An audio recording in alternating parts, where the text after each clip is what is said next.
all aboard. The Sun King is a cruise ship. It is sailing around the Caribbean. There are a lot of tourists on the ship. Most of them are from the United States, but some of them are from Canada and Latin America. It's the 7th day of the cruise, and their ship is sailing from Venezuela to Barbados. All of the passengers and most of the crew are on deck for the captain's party. Hello, my name's Pierre Lafontaine. I'm from Montreal. Hi, I'm Heather Hillman. Where do you come from? I come from Montgomery. Montgomery, where's that? It's in Alabama. Haven't you heard of Alabama? Oh yes, of course, Alabama. It's in the South. I've never been to the South.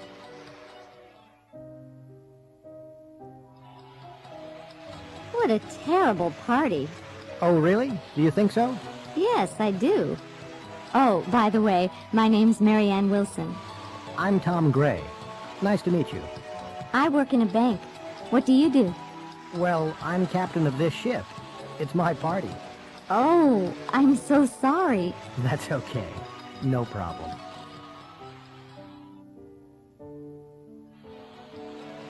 Would you like another drink? What? Would you like another drink? Oh, yes, please. I'd like some orange juice. With ice? No, thanks.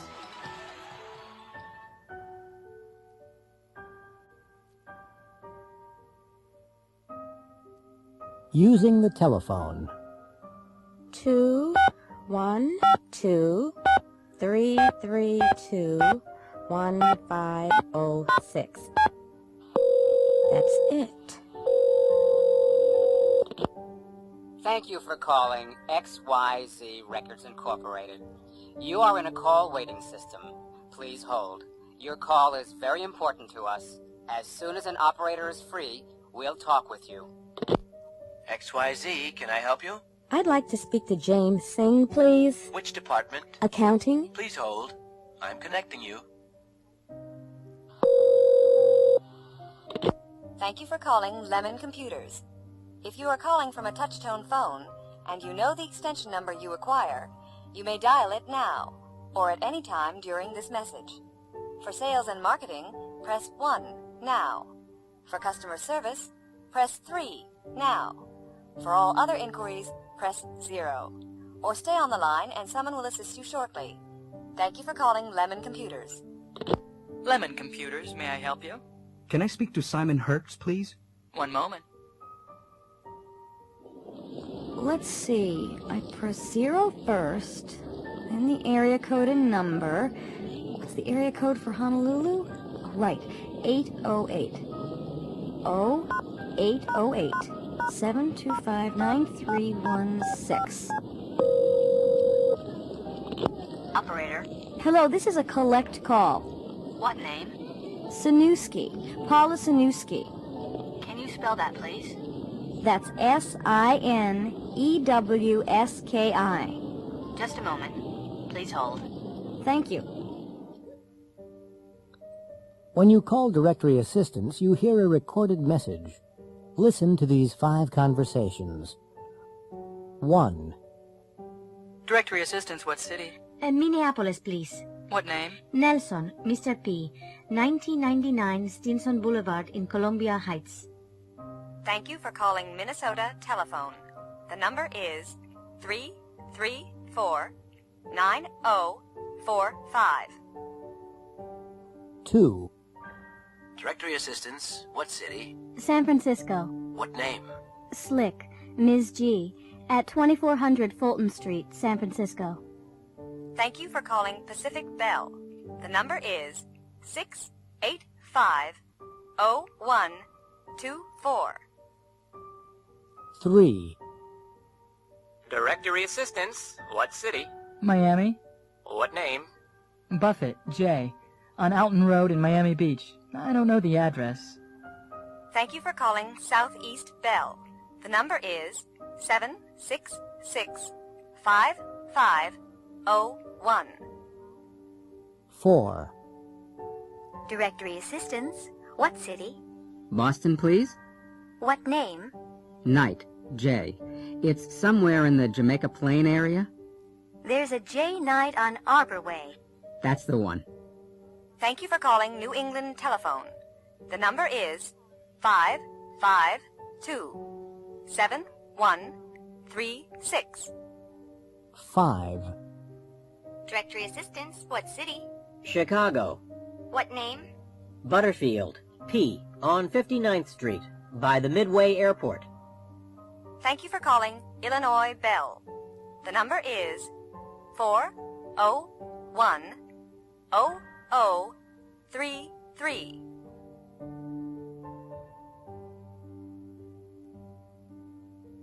Fizz is fantastic. Meet Mr. and Mrs. Lopez of San Antonio, Texas. They have 3 young children, and they have to do a lot of wash. There are 2 piles of dirty clothes on this table. With this pile, we're going to use new Fizz, and with that pile, we're going to use another leading detergent. We have 2 identical washing machines here. The only difference is Fizz. While the machines are working, let's have some coffee. Okay, both machines have stopped, and Mr. Lopez has taken the clothes out. Well, Mr. Lopez, what do you think? Well, we washed these clothes in Fizz, and those clothes in the other detergent. Can you see any difference? I sure can. These clothes over here are much cleaner, and they're whiter and softer than those over there. These clothes? We washed these clothes with new Fizz. That's right, Brian. It's really much better than our usual detergent. Our clothes have never been cleaner than this. So which detergent are you going to use from now on? New Fizz, of course. It's the best detergent we've ever used.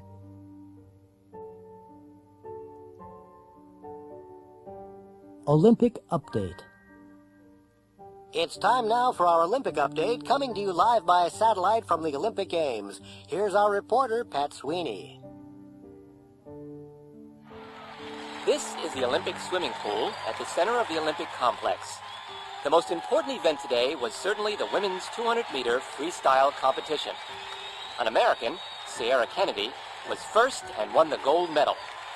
She swam the 200 meters in a new world's record of 1 minute, 56 seconds. The United States won 2 gold medals yesterday and 3 the day before. So in the first 3 days of the Olympic Games, the American team has won 6 gold medals. Here you see Jack Lumber from Canada. This morning, he won the men's javelin final. On his first try, he threw the javelin over 100 meters. Nobody has ever done that before. A new world record. Unfortunately, there was nearly a terrible accident in the javelin event. Harvey Jones, the American competitor, slipped when he was throwing his javelin, and it hit a judge in the foot. Luckily, the judge was fine.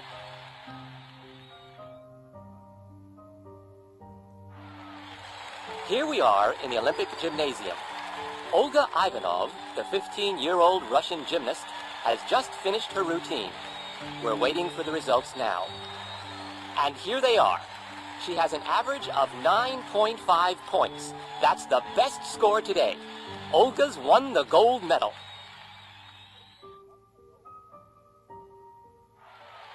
We're waiting for the last jumper. Ted Kelly from Great Britain is going to jump. The bar is at 2.30 meters. Now he's beginning his last try. And he's jumped. Oh, he's crashed into the bar. He's landing. The bar's fallen. Is he hurt? No, he's all right. He's getting up and walking away. But he's a very disappointed man.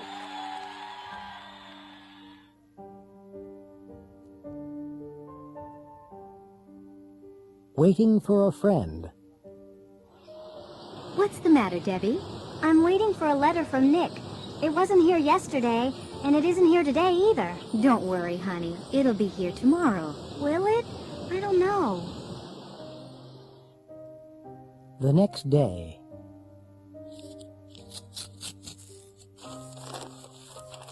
Mom, it's here. And Nick's coming to Pittsburgh. Oh, really? When? He'll be here next Monday. What time will he be here? You have classes on Monday. He'll be on the 7:40 train. Oh, Mom, can he stay with us? Well, I don't know. Oh, okay, sure. I've heard so much about him, I'd like to meet him.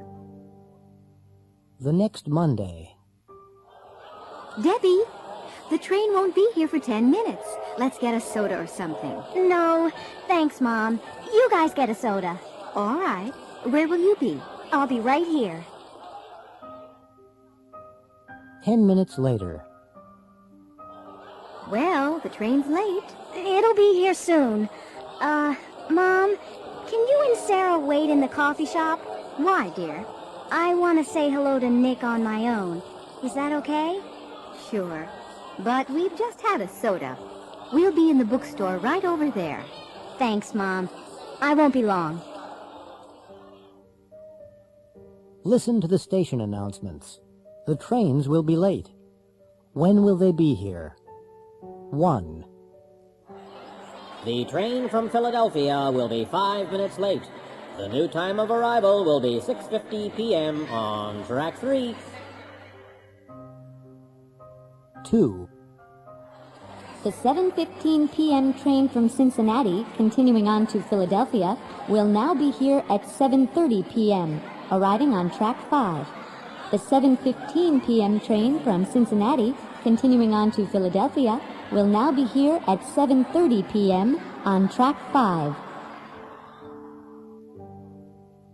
3. There will be a 1-hour delay on the 740 from Chicago and Cleveland. The train will now be here at 8:39 p.m. on track 4. We apologize for any inconvenience. 4. The 8:20 arrival from St. Louis will be on track 1. This train will be just 2 minutes late. The St. Louis train will be just 2 minutes late at 8:22 p.m.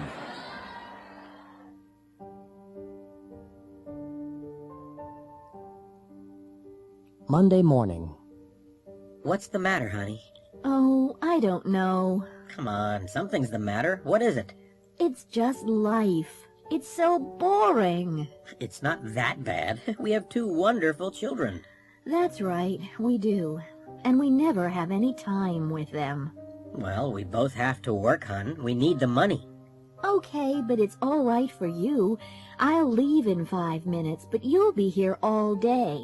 I won't be home till 6. Sure, but your day will be interesting, and you'll meet people. I'll be here in front of the computer screen all day. I won't talk to anyone. You're a computer programmer, Dan. That's your job. You're lucky. You can work at home. Yeah, but you like your job, Rosie. You really do. What? Who will I meet today? Tell me that. What will I do? I'll tell you, Dan. I'll get on the same train, then I'll go to the same office. I'll speak to the same boring people, and I'll listen to the same stupid jokes. I'll get the same train home, then I'll get home and help the kids with their homework. I'll cook dinner, honey. I always do. Yeah, but I'll wash the dishes. Then we'll watch TV again. You'll be tired and we won't talk. Then we'll do the same tomorrow. What a life! Today, tomorrow, this week, next week, this month, next year, forever! It's just Monday morning, Rosie. You'll feel okay tomorrow. Will I?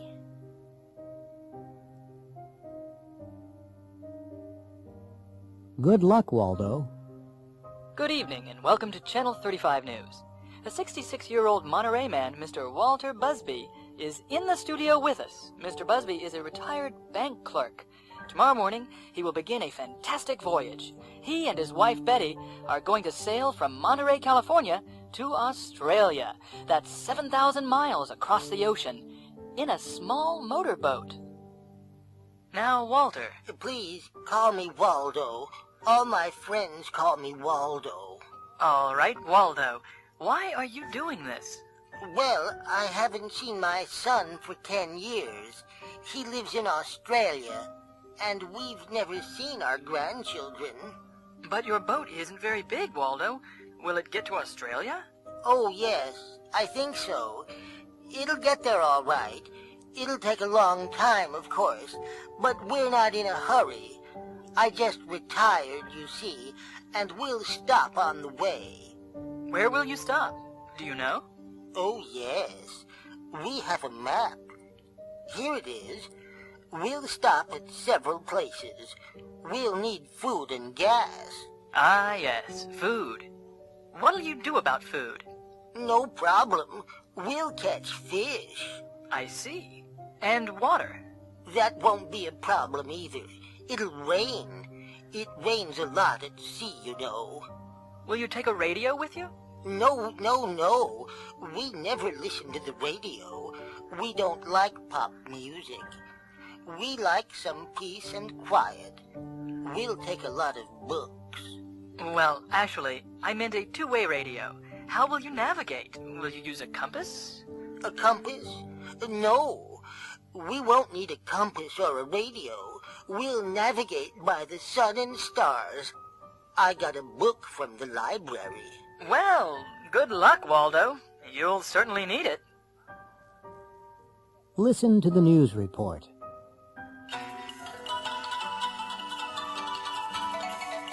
This is Channel 35 News.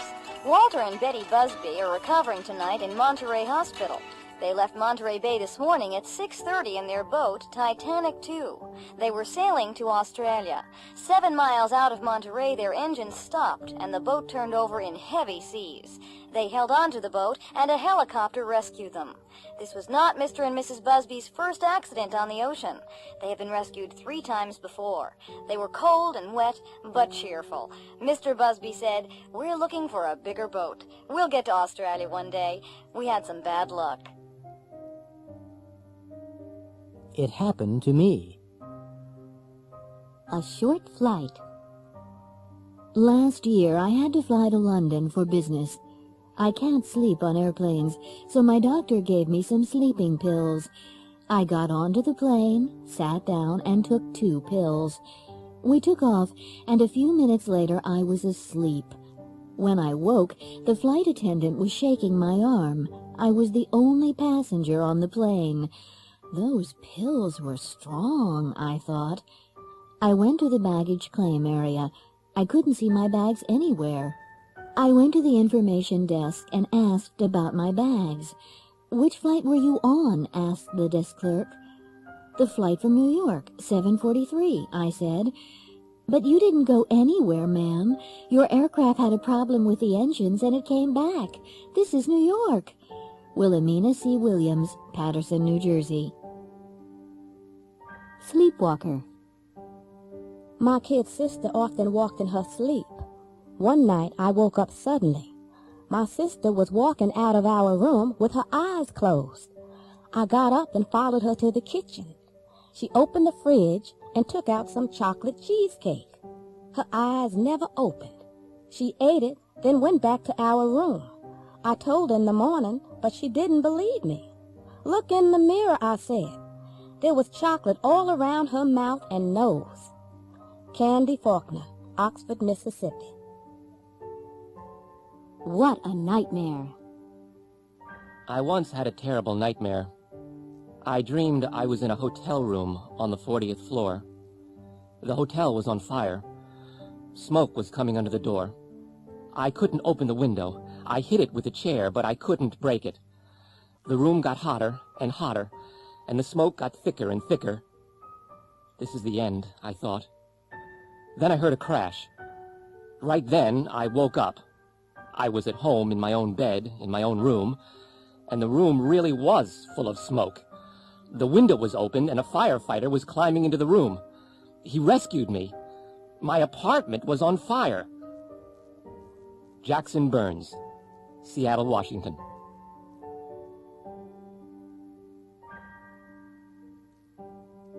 At a drugstore. Can I help you? Yes, thank you. I have a terrible headache. How long have you had it? About 2 or 3 hours. Well, try these pills. Take 2 every 4 hours. Thank you very much. You're welcome. Could I have a box of throat lozenges, please? With antiseptic or without? With. There you go. Will that be all? Yes, that's all. Sorry, I only have a $50 bill.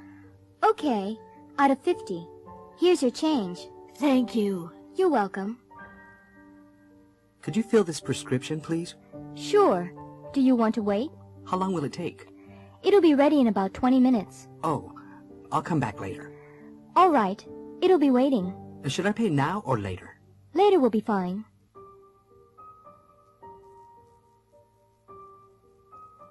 Superstar.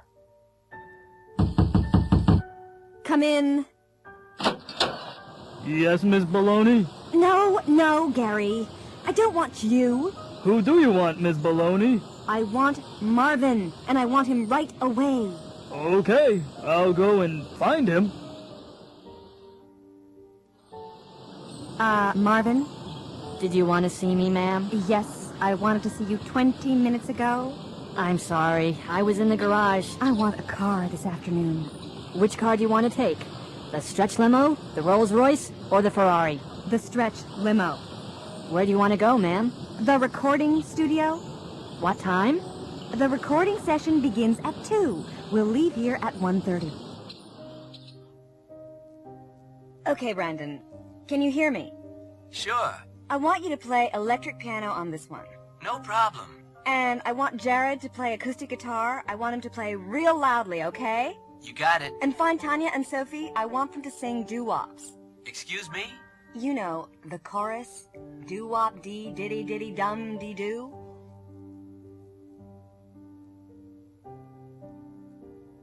Look, feel, taste, sound, smell.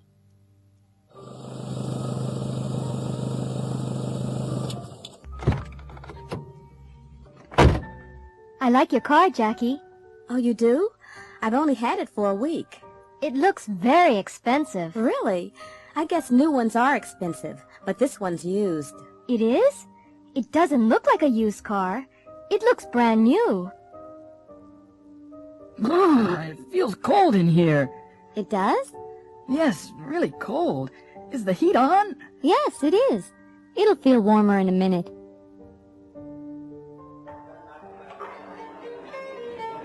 Waiter, Yes, sir. these vegetables aren't fresh. But they are fresh, sir. Well, they don't taste fresh to me. I want you to get the manager.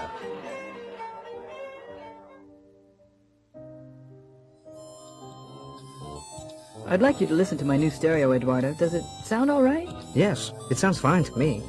I think the bass is too loud. No, it sounds perfect. It sounds better than mine.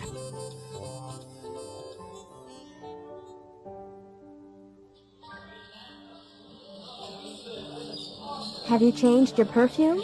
Yes, why, do you like it? Yes, it smells wonderful. What is it? It's Roseanne by Devlon. It smells expensive. Is it? I don't know. It was a present.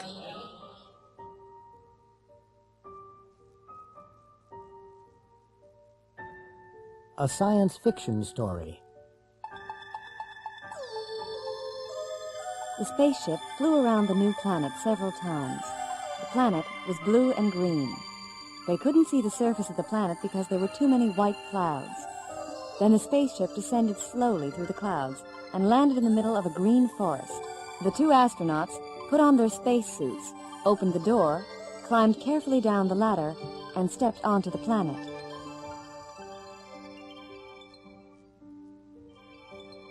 The woman looked at a small control unit on her arm. "It's okay," she said to the man. "We can breathe the air. It's a mixture of oxygen and nitrogen." Both of them took off their helmets and breathed deeply. They looked at everything carefully. All the plants and animals looked new and strange.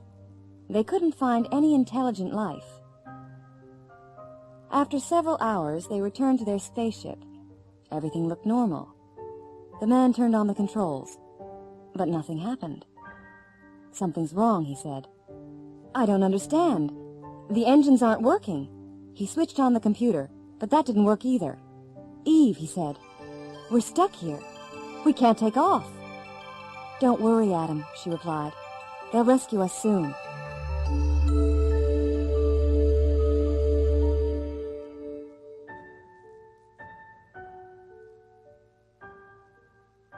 It's too hot. In the hotel coffee shop. Come on, Kim. Hurry up and finish your coffee. We have to catch a taxi to the airport. We'll be late. I can't hurry. This coffee's too hot for me to drink. Why don't you put some cold milk in it? Milk? I don't take milk in my coffee. Oh, okay. Is it cool enough for you to drink now? Yes, but it tastes awful. At the airport. Oh, no. The global counter looks a mile away. Ooh. What did you put in these suitcases? Rocks? Only clothes. Why? Are they heavy? Yes, they are. The taxi driver managed to carry them. Well, they're too heavy for me to carry, and I don't see any luggage carts. Well, I'm not strong enough to help you. Porter, over here, please. On the plane. Oh, Mike, I didn't tell you. My sister called this morning. Oh? Which one? Tiffany? Yes? She wants to get married. Married? She isn't old enough to get married. She's only 17. Who does she want to marry? Mark McIntosh. Mark McIntosh, the actor? I can't believe it. He's too old for her. He's over 60. I know, but she loves him. At their destination.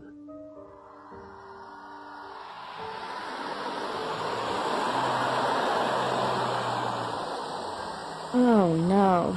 There goes the last bus. Well, let's walk to the highway and catch a different bus. It's a mile away. That's too far for me to walk. Let's take a taxi. Another taxi.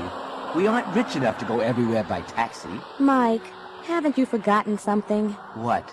We have 3 suitcases. Do you really want to walk? You're right. Taxi!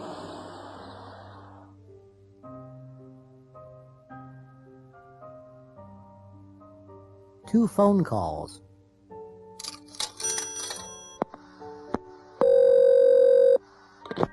Hello? Vicky, is that you? Uh-huh. Who's this? It's Randy. Randy? Randy who? What do you mean, Randy who? Randy Dixon, of course. Oh, Randy. I'm sorry. Yes. We had a date last night. Where were you? I waited for 2 hours. Oh, I'm sorry, Randy. I couldn't come. Couldn't come? Why not? Well, I had to wash my hair. Wash your hair? Why didn't you call me? I wanted to call you, but, I couldn't remember your phone number. It's in the phone book. Yes, of course, but, I couldn't remember your last name. Oh. But why did you have to wash your hair last night?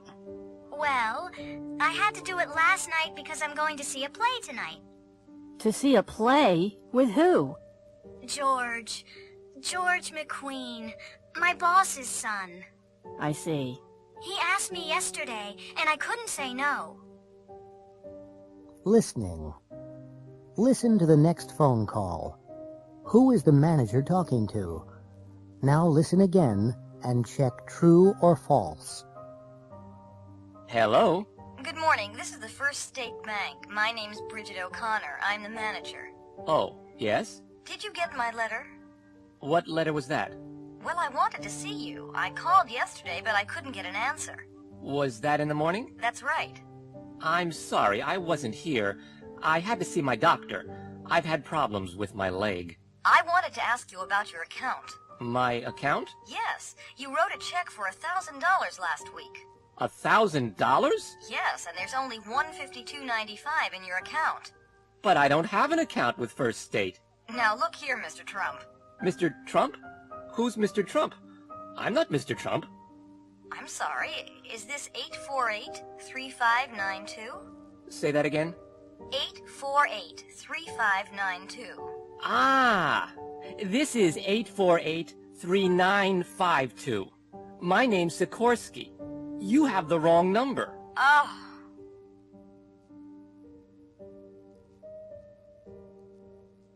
Army Recruiting Office. Good morning.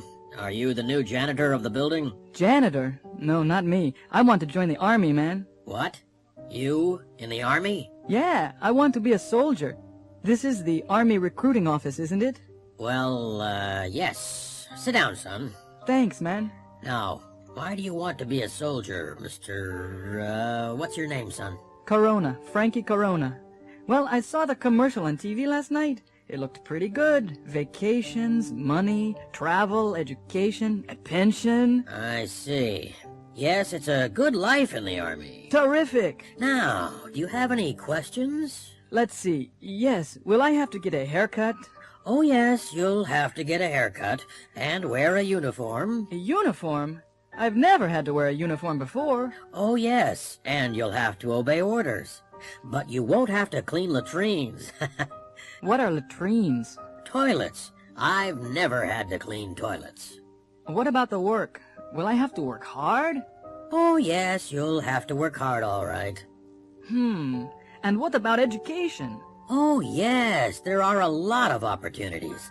Maybe you'll be a computer programmer or a communications expert one day. Okay, I'd like to join. All right, just sign here, Frankie. There you go, man. Frankie Corona. Corona. Huh? Stand up. Stand up straight, Corona. Now, march. Left, right, left, right. You're in the army now.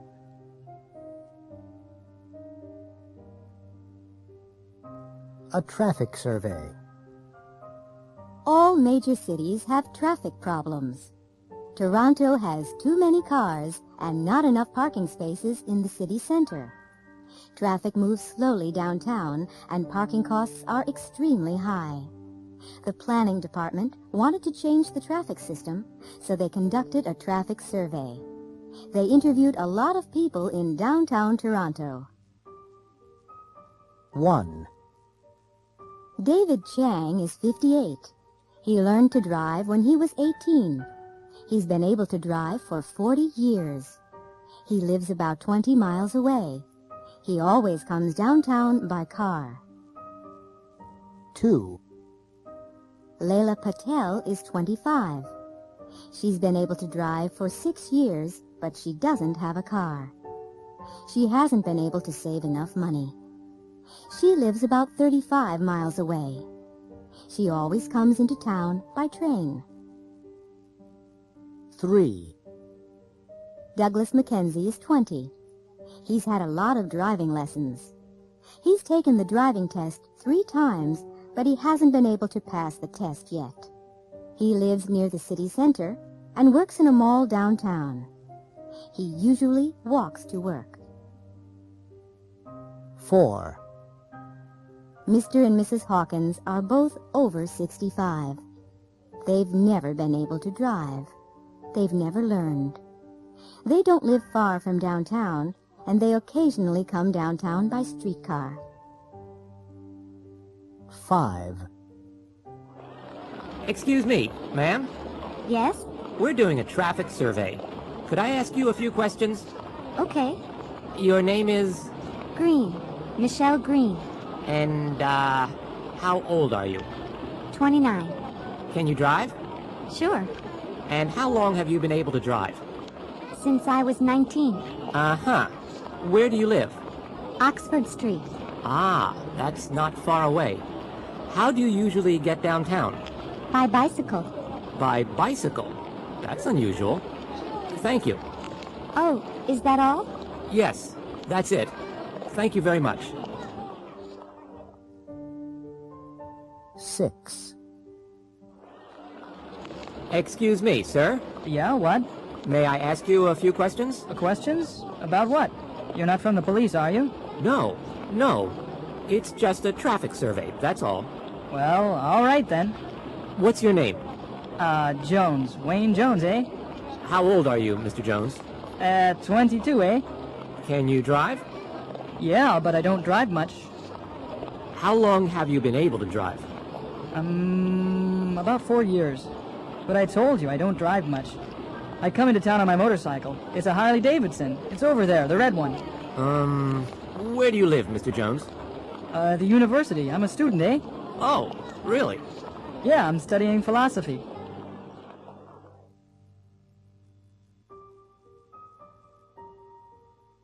changes. Why do you want to study computer programming? Well, I lost my job last month, and I haven't been able to find another one. I see. Do you have any money? Well, some, and my girlfriend will be able to help me. Good. The course costs $2,500. Ooh, will I be able to find a job as a computer programmer? Oh, sure. You'll be able to get a good job and make lots of money. Please sign here. This is the room. Do you like it? It's very nice. Is it quiet? I'm a writer. You'll be able to work with no problem. There's almost no noise here. Will I be able to use the kitchen? Yes, of course. Fine. It looks good. What's that?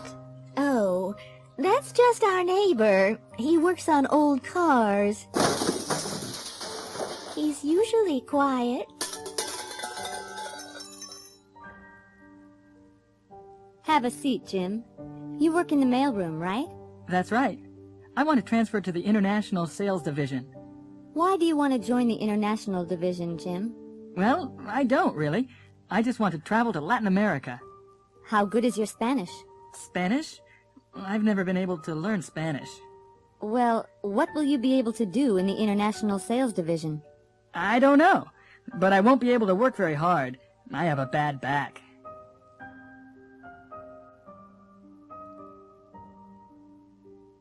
Checks and money. Next. Good morning. Good morning. I'd like to cash this check, please. Okay, $200. Oh, you haven't signed it. Really? Oh, I'm sorry. There you go. How would you like the money? 20s, please. Oh, and could I have $20 in smaller bills? Sure. 20, 40, 60, 80, 100, 120, 140, 160, 180, 190, 195, 6, 7, 8, 9, 200. I'd like to get this, but I don't have enough cash on me. Do you take traveler's checks? Yes, of course. Good. Here you are. Thank you. I'll need some identification, too. Sure. Is my driver's license all right? Yes, that's fine. Just sign and date it.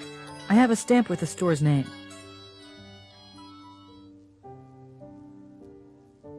Hello, can I help you? Thank you. My name is Toshiko Akiyama. I'm expecting a transfer from my bank in Tokyo. Let me see. Here it is, Akiyama, $2,000 from the Fuji Bank in Tokyo. Do you have your driver's license with you? No, but I have my passport. Will that be all right? Yes, of course. Excursion to Egypt. I'd like to make a reservation for the excursion to Egypt leaving July 16th. The one at the Cleopatra Hotel? That's it. How far is it from the hotel to the beach? About a 2-minute walk. Good. How hot is it in Egypt in July? About 32 degrees centigrade. That's 90 degrees Fahrenheit. And that is the Great Pyramid. Oh, yes. It looks very high. It's about 137 meters high. How long are the sides? They're 230 meters long. Wow. How old is it? It's almost 4,500 years old. We're going through the Suez Canal now. It doesn't look very wide. How wide is it? About 60 meters wide and 160 kilometers long. Really? This is a big ship. How deep is the canal? The average depth is about 10 meters. Hello, Mr. Harris. Are you coming on the bus trip to Cairo tomorrow? Yes. How far is it? It's about 150 kilometers. How long will it take to get there? About 3 hours.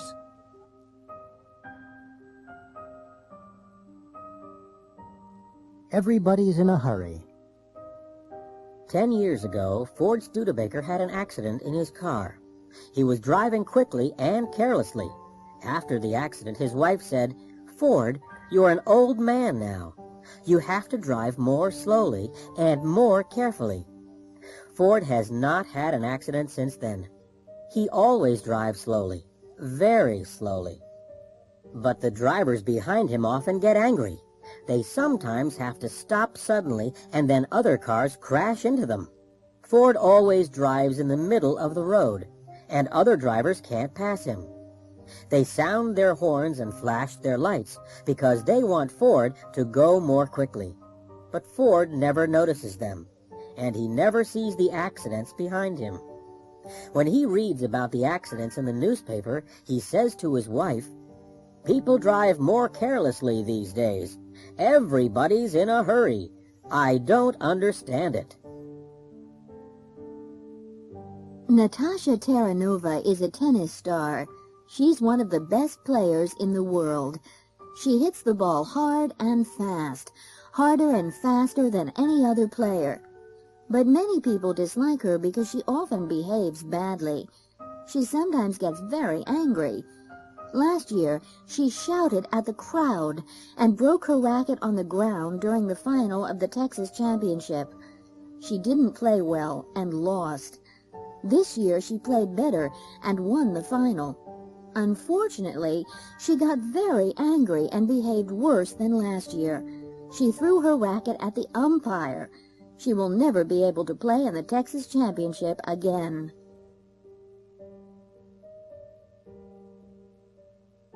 A day off. Al Bellini works for an import-export company in Los Angeles. One morning last summer, Al called his office at 9 o'clock. His boss, Ralph Vasquez, answered the phone. Hello, Ralph Vasquez. Hello, Ralph. This is Al Bellini. Oh, hi, Al. What's up? I don't think I can come to work today, Ralph. Oh, what's the problem? I've got a very bad sore throat. Yes, you sound sick. Yes. I'll stay in bed today, but I'll be able to come tomorrow. That's all right, Al. Stay in bed until you feel well enough to come to work. Thank you, Ralph. Goodbye. Bye, Al. Ralph liked Al a lot. At 12:30, he got into his car, drove to a store, and bought some fruit for him. He went to Al's apartment and rang the doorbell. Al's wife, Stella, answered the door. Oh, Ralph. Hello. Come in. How are you? Fine, thanks, Stella. I've come to see Al. How is he? He doesn't look very well. I wanted him to see the doctor. I'll go in and see him. Hi, Al. Oh, hi. Hi, Ralph. Have a seat. I've brought some fruit for you, Al. Thanks a lot, Ralph. Well, I was in the neighborhood anyway. How's your throat? It seems a little better. I'll be okay tomorrow. Good, good. Take care. Goodbye, Al. Bye, Ralph. Thanks for coming by. At 3 o'clock, Ralph locked his office door and turned on his portable TV. He wanted to watch an important baseball game. It was the Atlanta Braves versus the Los Angeles Dodgers. Both teams were playing well, but neither team could score. The crowd was cheering and booing. It was very exciting.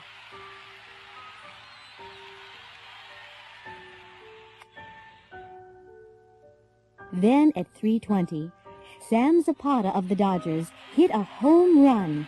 Ralph jumped out of his chair. He was very excited. He was smiling happily when suddenly the cameraman focused on the crowd. Ralph's smile disappeared, and he looked very upset. Al Bellini's face, in close-up, was there on the screen. He didn't look sick, and he didn't sound sick. He was smiling happily and cheering wildly.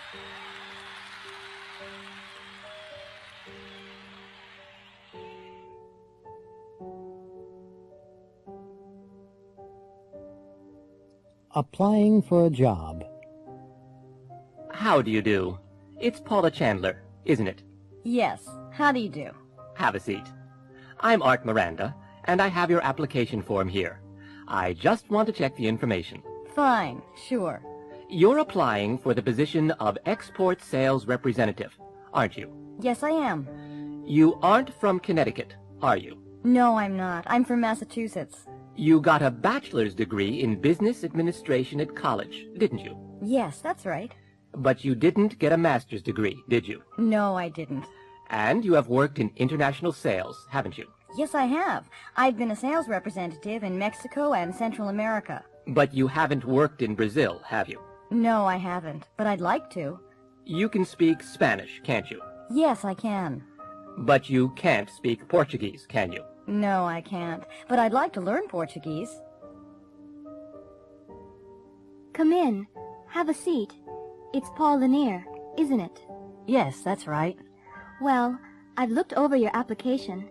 Can I just check the information? Yes, of course. You're applying for a secretarial job. Yes, a bilingual secretarial job. You aren't from Bridgeport. No, I'm from Fairfield. And you went to school in Fairfield. That's correct. Fairfield High. But you didn't go to college. No, I didn't. You can speak French well. Yes, my parents are French-Canadian. But you can't speak German. No, I can't. But I can speak Spanish. You've been a secretary for 2 years. Yes. But you haven't stayed in one job for much time. No, I haven't. I've worked in some awful places.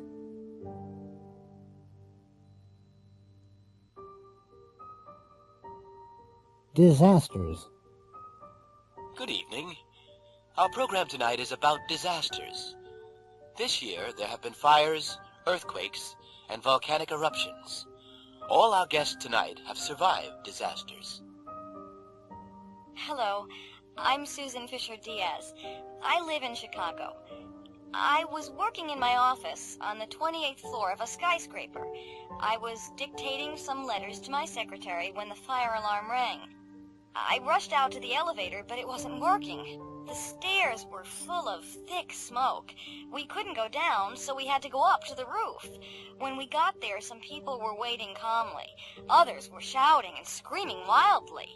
A helicopter managed to land on the roof and rescued 6 of us before the roof collapsed. My name's Linda Reed. I was on vacation at the Med Club on Patapita, a small island in the South Pacific. I was taking a nap when the volcano erupted. The noise woke me up. I looked out of the window. Everybody was running toward the harbor. I threw on my robe and ran to the harbor too. I managed to get on a cruise ship. It was leaving when the lava hit town. Hi, my name's Richard Ching. My wife and I were staying with friends in Santa Librada near Los Angeles. We were having dinner when the earthquake began. Everything shook. All the plates and food fell on the floor. We were picking everything up when the ceiling fell in. Fortunately, we were under the table and survived. We had to wait for hours before help arrived.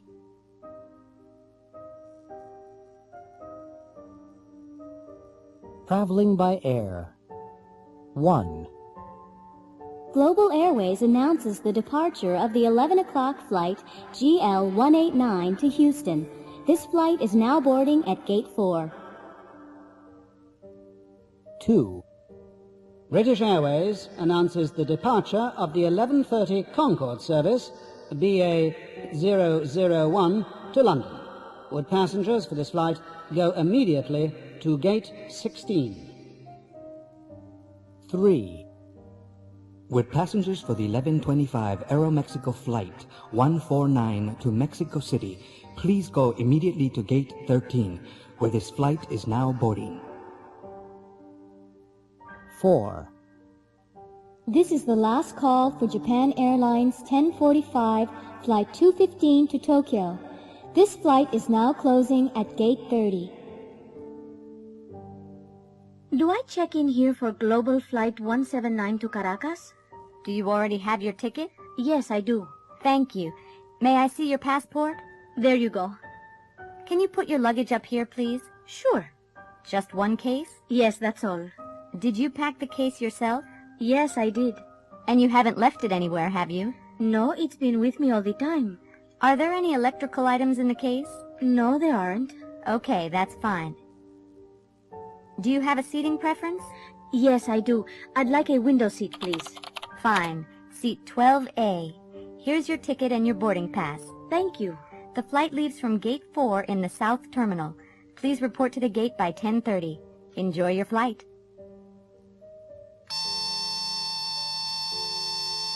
Excuse me, ma'am. May I see the contents of your pockets? Of course. Thank you. Put everything in this container. Now, please go back and come through the detector again. Sure. Oh, wait, it's my metal comb. Here it is. That's fine.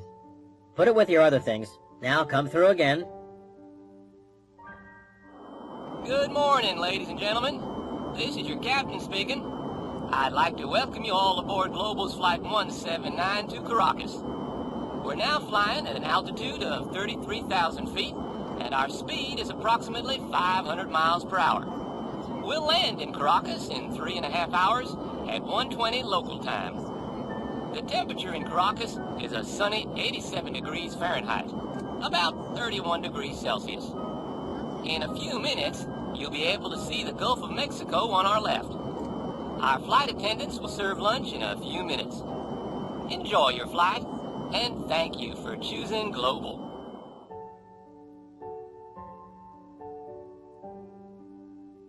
I've cut myself. Ow!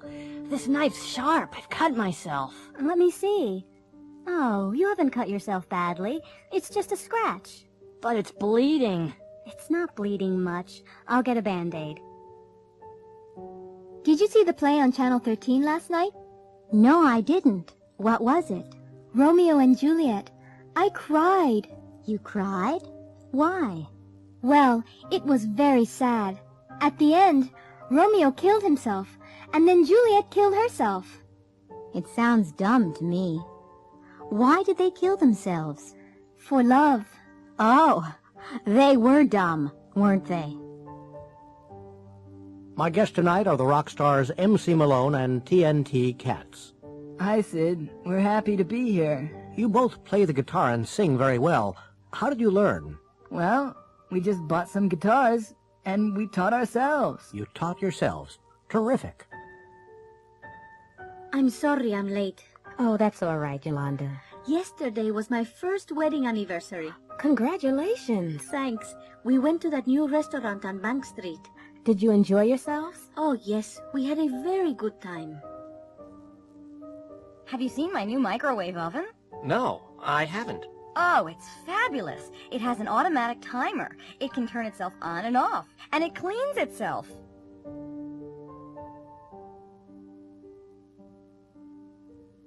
Choosing a pet.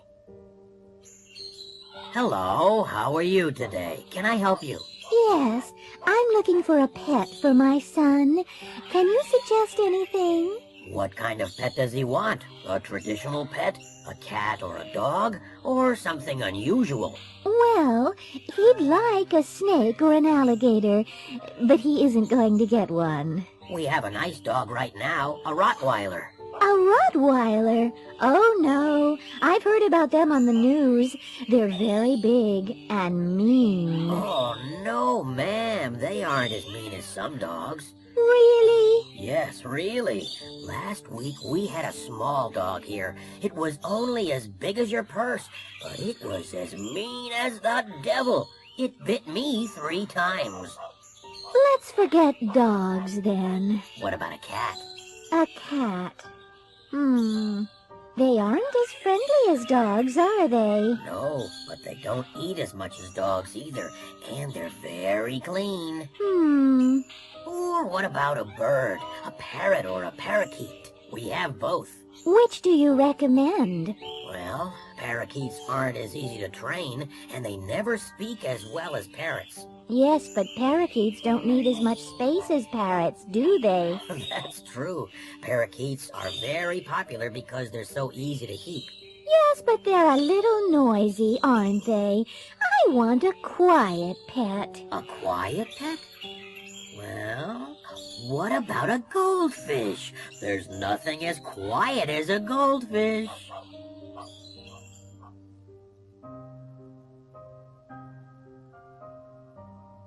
an interrogation. You're John Patrick O'Brien. Yes, I am. You sell used cars. Yes, I do. And other things. You live on Staten Island. Yes, I do. I live in Richmond Town. You went to the races at Montvale yesterday. That's right. You weren't alone. No, I wasn't. I was with my friend, Bobby Ann Chase. But you're married. O'Brien. No. Who told you that? You left your apartment at 11 o'clock. Yes, about 11. You were in your Cadillac. Yes, I was. You didn't stop for gas. No. You had lunch at a Chinese restaurant. No, we didn't. We had lunch at a fast food place. You don't remember the name of the place. No, I'm afraid I don't. You had fried chicken. No, we got some hamburgers to go and ate in the car. You got to Montvale Racetrack in time for the first race. Yes, correct. You were very lucky. Yes, I really was. You won $50,000. I can't remember exactly how much. There was $50,000 in your apartment. Was there? You don't know where Bobby Ann is now. No, I'm not her husband. But you left her in Midtown Manhattan because she wanted to buy some clothes. Yes, that's right. It's interesting. O'Brien, you have a very fast car. What do you mean? The last race at Montvale started late, and it didn't finish until 25 after 5. So you drove from Montvale on Long Island to Midtown Manhattan to Staten Island in 35 minutes. At rush hour. That's impossible. O'Brien.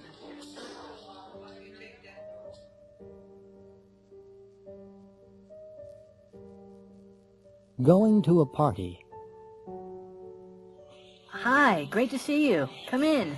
Hi, Jake. I'm not the first, am I? No, the others are all in the dining room. The food's in there. Let me take your coat. Thanks. Oh, I brought some flowers. Thank you. I'll put them in some water right away. Is Bruce coming? He's already here. Go on in. Hi, Kate. I like your dress. Thanks. Have you seen Bruce? Bruce? Oh, yeah, Bruce. He was here a second ago. Have you had something to eat? No, not yet. The vegetables and dip are over there. Help yourself. Thank you. There's some salad over here. And there are some potato chips and nuts on the table. Okay. See you later. Hello, Kate. Not dancing? No, I'm just hanging out. You didn't see Bruce in the kitchen, did you? No. Oh. Hey, this is a great song, isn't it? Do you want to dance? Sure, why not? Well, here's your coat. Thanks for coming. It was nice of you to invite me. I really enjoyed myself. Good. You've got to come to Jake's birthday party next month. Okay. What happened to Bruce, do you know? He left early, I think. I didn't see Michelle either. No, I think she left early too. Oh well. Thanks again. Bye.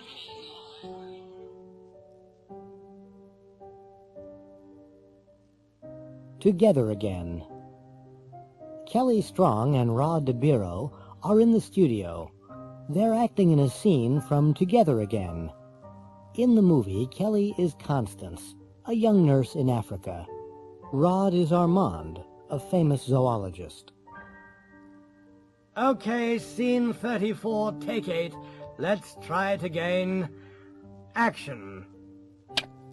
I love you, Armand. I love you too, Constance, but I have to go. I know. But perhaps we'll never see each other again. We will, Constance, because we love each other. Cut! Cut. That's not good enough. Take 5, everybody. Okay, Kelly. Come over here. Now, I know you don't like Rod, and I know he doesn't like you. Like, we hate each other, you know that. But you're actors, and in the movie, Constance and Armand love each other, right? Right, but... No buts. You have to look at each other. You have to touch each other, smile at each other, hold each other, and kiss each other, right? Right, but it's not all my fault. You know Rod, he's selfish. He only thinks about himself. He talks about himself all the time, and he only wants to see himself on film. I've heard this before, Kelly. Rod said exactly the same about you.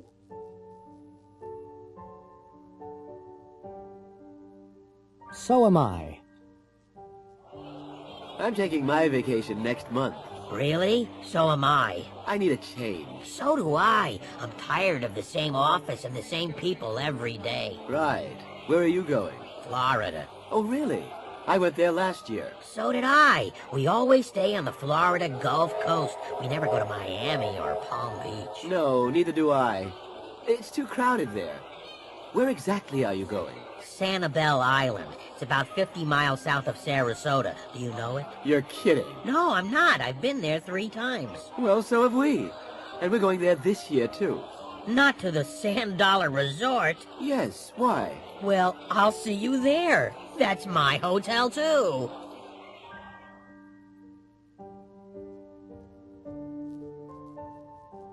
A family problem.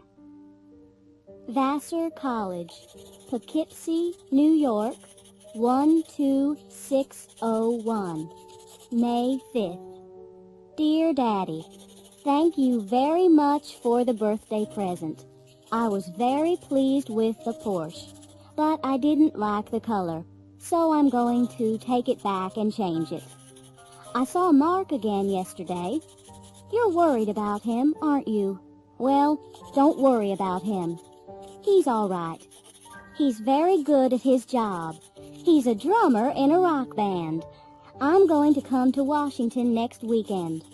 I'll bring Mark so you can meet him. Love, Caroline. P.S. We love each other very much. He isn't interested in your money. May 15th. Dear Caroline, I'm sorry about last weekend. I was very upset with Mr. Rodberg. I can't call him Mark, but he was very rude to me. I'm not a stupid old fool. I'm tired of dumb young men. I couldn't talk with him about anything. You love him, I know. I just feel sorry for you. And I'm worried about your future. Your friend likes rock music. He isn't interested in anything else. He isn't interested in you at all. You're making a terrible mistake. And I'm glad he isn't interested in my money because he isn't going to get any of it. Love, Daddy. Signed for Senator Calhoun in his absence by Joseph D. Pollard, Secretary to the Senator.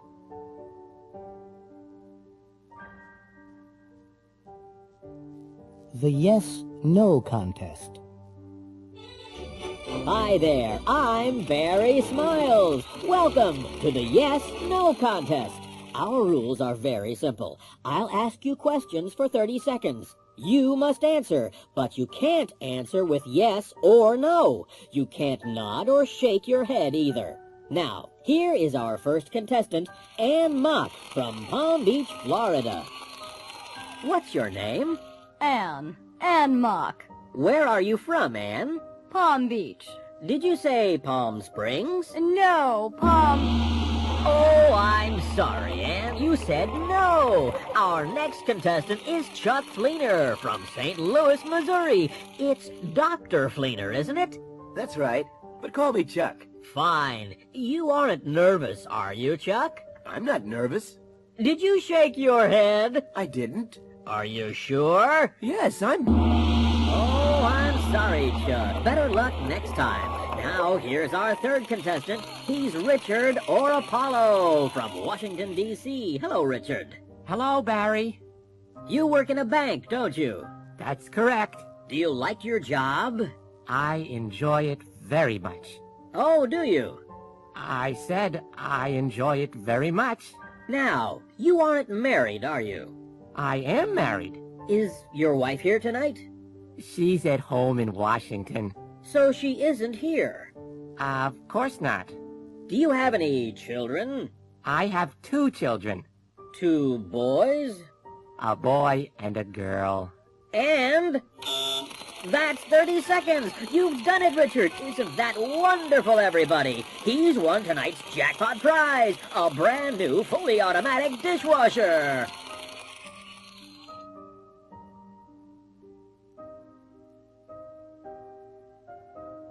I used to.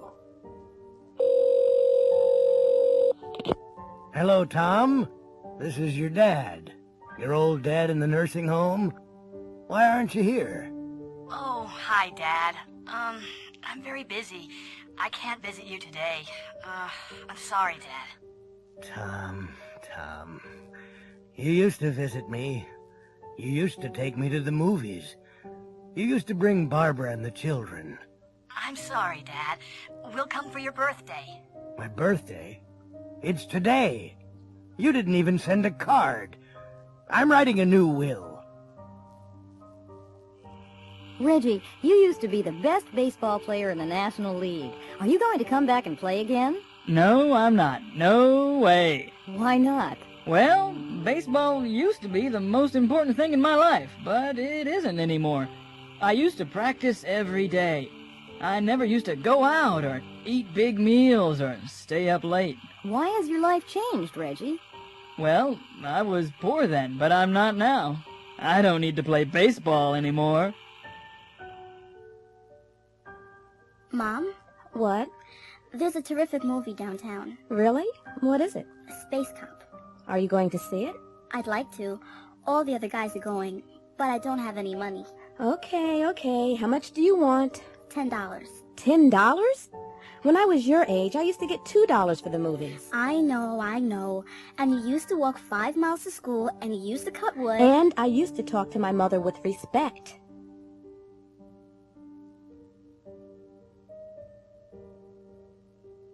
A busy office. Yes, Erica, what is it? Bob Hudson wants to speak with you, JP. I'm very busy right now. Ask him to call back later. All right. Oh, and Erica, tell Chris to fax the sales report to the Toronto office. Okay, anything else? Yes. Tell Helen not to call her friends on the office phone. All right, I will.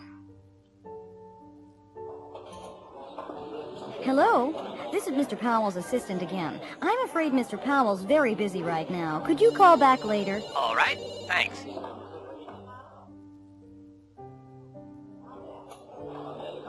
Oh, Chris? Yes, Erica? JP wants you to fax this report to Toronto. Okay, I'll do it later. No, Chris, do it now. I know it's important. Helen, did you call your friend on the office phone yesterday? Well, yes, I did. But it was urgent. I think JP heard you. He wasn't very pleased about it. Don't use the office phone for personal calls, okay? Yes. Okay, Erica. I won't do it again. I'm sorry. Erica, did you speak with Bob Hudson? Yes, I did. I asked him to call back. He says he'll call you later. Fine. Has Chris faxed that report yet? Not yet, but I told him to do it immediately. I think he's doing it now. Good. Did you tell Helen not to call her friend from here? Yes, I told her not to use the office phone for personal calls. She says she won't do it again. I'm sure she won't. Well, I hope you're right. Her friend is working in Saudi Arabia.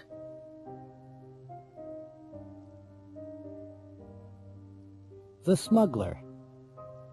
Latka was a customs officer in Europe. He used to work in a small border town. It wasn't a busy town, and there wasn't much work. The road was usually very quiet, and there weren't many travelers. It wasn't a very interesting job, but Latka liked an easy life. About once a week, he used to meet an old man. His name was Spevna. He always used to arrive at the border early in the morning in a big truck. The truck was always empty. After a while, Latka became suspicious. He often used to search the truck, but he never found anything. One day, he asked Spevna about his job. Spevna laughed and said, "I'm a smuggler." Last year, Latka moved to the United States. One night, he was having dinner in a restaurant in Los Angeles. On the other side of the restaurant, he saw Spevna drinking champagne. Latka walked over to him. Hello there. Hi. Do you remember me? Sure, of course I do. You're a customs officer. I used to be, but I'm not anymore. I retired last year, and I live with my daughter in Los Angeles now. I often used to search your truck in the old country. But you never found anything. No, I didn't. Can I ask you something?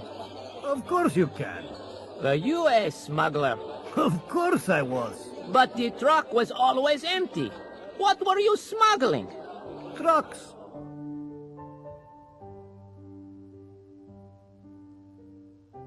Opinions. Good afternoon, Mrs. Archer? Yes? I'm from Channel 5 TV. We're doing a survey. Oh, really?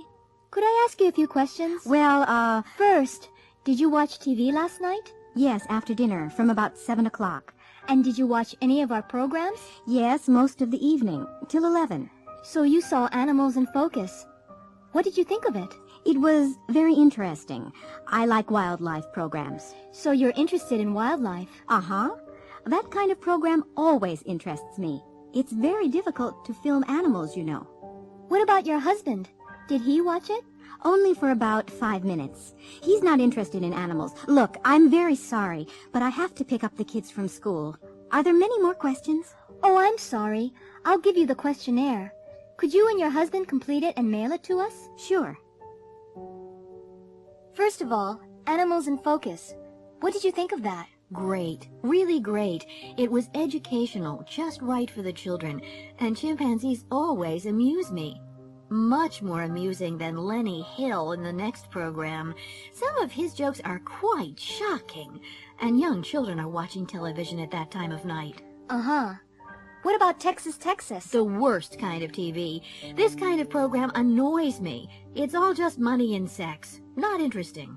Okay. And the report on violence in the cities. What did you think of that? A very important program. The problem of violence worries everyone. The news? The news always interests me. There isn't enough news on TV. And lastly, the horror movie. Well, horror movies like this don't frighten me at all. I just turn them off.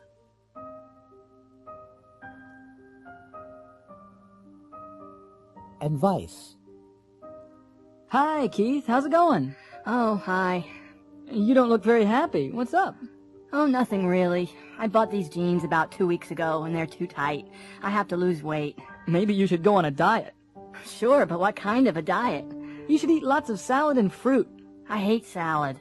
I prefer meat and French fries. And I love candy. There you go. You shouldn't eat too much meat, and you shouldn't eat candy at all. I know, Nick. Believe me, I know. What's the matter, Dario? You're very quiet today. I'm worried about my English. What's the problem? I'm not practicing enough. Why not? Well, it's hard to meet Americans. You should go out more. Where should I go? Maybe you should join a gym or take a class. Americans never speak to me. Well, you should speak first. What can I talk about? Sports. They're always interested in sports. Hello, Brian. You look tired today. Yes, I'm working too hard. You should take a few days off. I know I should, but we're just too busy. I'm working 12 hours a day. 12 hours a day? You're going to kill yourself. What else can I do? Maybe you should quit. I can't. I need the money.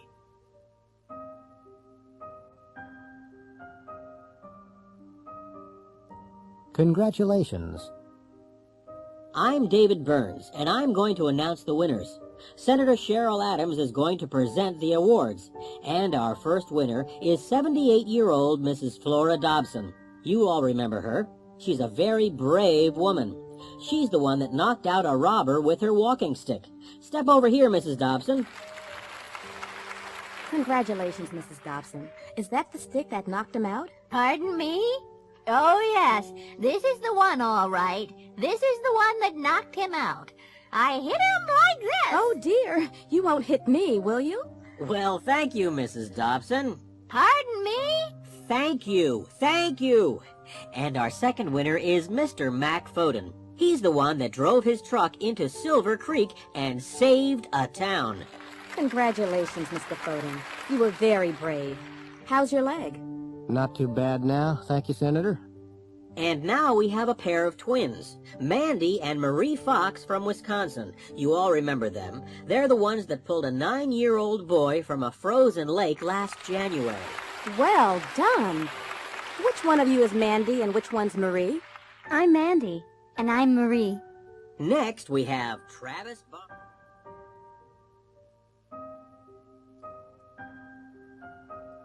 Waiting. Hi, Amber. Is the boss in? Yes, Steve. Miss Arnold's in her office, and she's waiting for you. Oh, has she been waiting long? Yes, she has. She got in at 20 to 10. 20 to 10? So she's been waiting for 20 minutes? Wow, I'm in trouble. Well, she isn't very happy. Well, Vera Parker, hello. Are you waiting to see Dr. Lightfoot? Hi, Alice. Yes, I am. How long have you been waiting? Well, let's see. I've been waiting since 9 o'clock. So you haven't been waiting long. It's only 10 after 9. Right, I haven't. I've been reading this magazine. There's an interesting article here about operations. You shouldn't read that, Vera. You'll be worried. No, I won't. I enjoy medical articles, you know. I've been reading about heart surgery. There are some great pictures. Look. Alice? Alice, are you okay? Dan, call the waiter again. I've been trying to call him, Sally. But Dan, we've been sitting here for 20 minutes, and I'm not going to wait any longer. I'm sorry, Sally, but he's talking to that woman. Yes, I see. He's been talking to her since we came in. Excuse me, waiter. Yes, ma'am. Do you want your check? The check? We haven't seen the menu yet.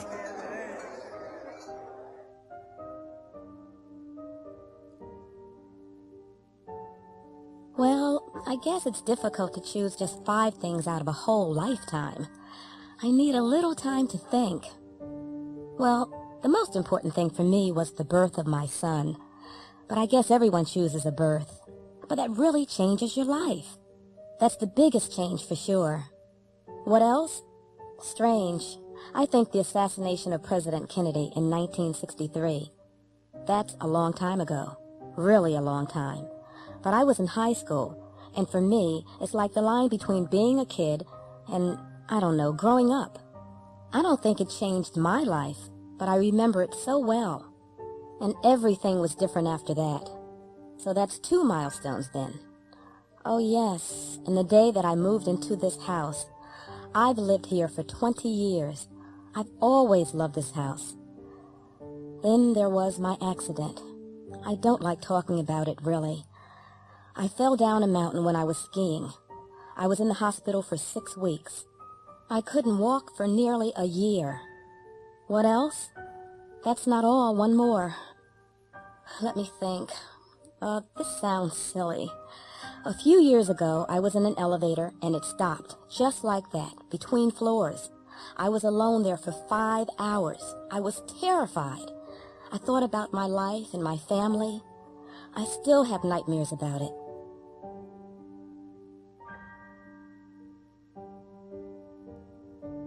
A court case. A few months ago, there was a bank robbery in San Francisco. The police arrested a man and a woman. They're in court now.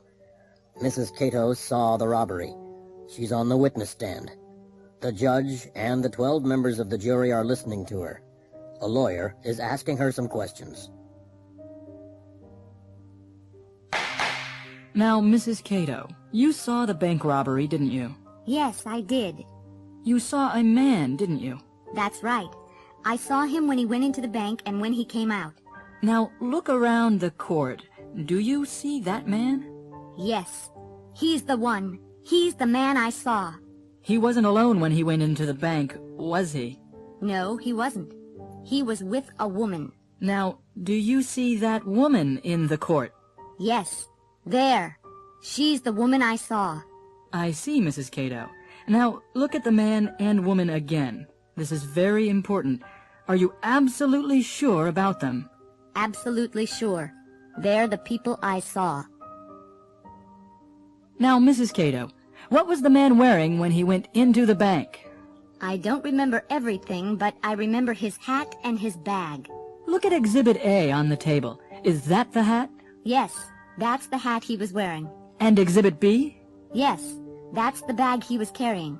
Do you remember anything about the woman?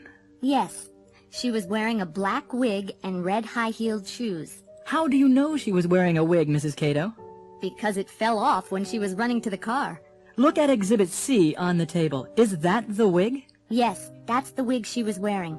And Exhibit D, look at the shoes. Yes, they're the shoes she was wearing. Thank you, Mrs. Cato.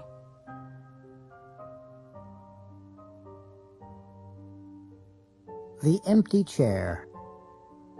Jerry Streisand, a friend of mine in Boston, almost had a nervous breakdown last year. I told him to go to a doctor. Hello, Mr. Streisand. What's the problem? I'm very tense and nervous, Doctor.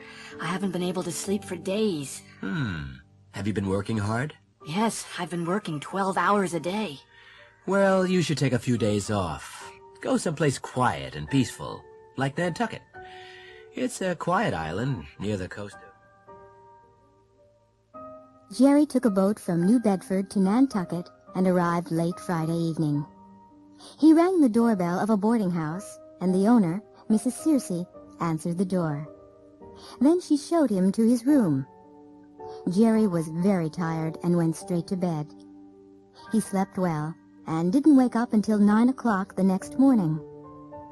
Jerry went downstairs for breakfast. Because there weren't any other guests, Mrs. Searcy invited him to have breakfast with her and her daughter Catherine. Catherine was already sitting in the dining room. She was about 13 years old, with long black hair and clear gray eyes. Mrs. Searcy went to the kitchen to make breakfast. Jerry and Catherine looked at each other nervously for a few seconds. There are 4 places at the table. Is there another guest? No, we never talk about the empty place. The empty place? What do you mean? Well, that used to be my father's place. Used to be? I don't understand. My father worked on a fishing boat. 3 years ago, he went out on his boat, and he never came back. What happened to him? Nobody knows.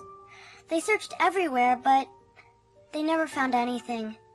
My mother always keeps that place for him, and she makes his breakfast every morning.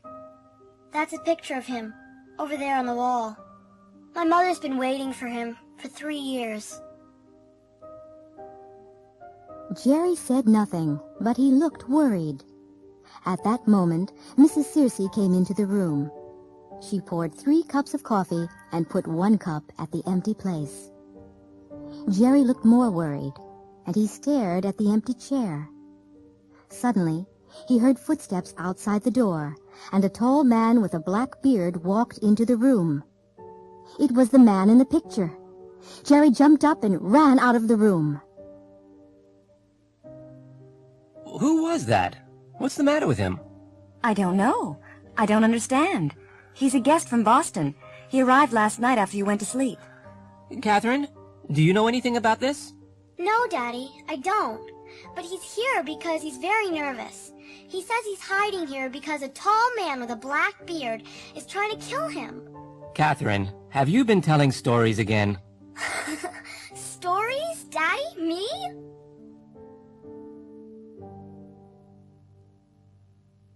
How long? How much? Please have a seat. Thank you. I'm Esther Rosales. I've had an account here for 10 years. What can I do for you, Ms. Rosales? Well, I want to borrow some money. What for? I want to buy a car. I've been saving for one. How long have you been saving? I've been saving for 2 years. How much have you saved? I've saved about $5,000. What are you reading? The Godfather. I've never seen the movie, and Bruce told me to read it. It's a very long book. How long have you been reading it? For nearly a month, and I haven't finished it yet. How many pages have you read? About 400. I don't like long books. Neither do I.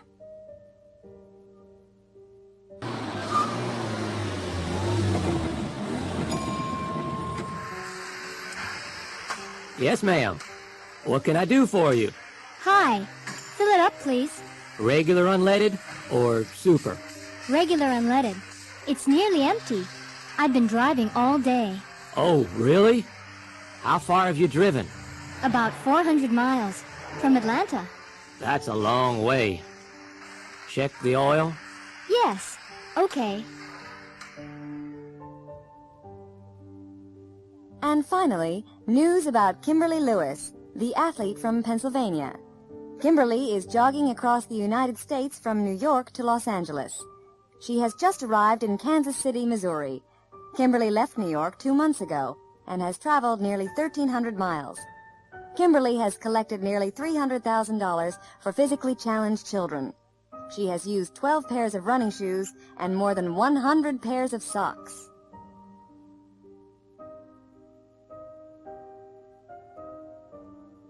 Operation Diamond. Andrea Garvey is the Assistant Director of the Department of Customs and Immigration. She is preparing her agents for a special operation. Good morning, ladies and gentlemen.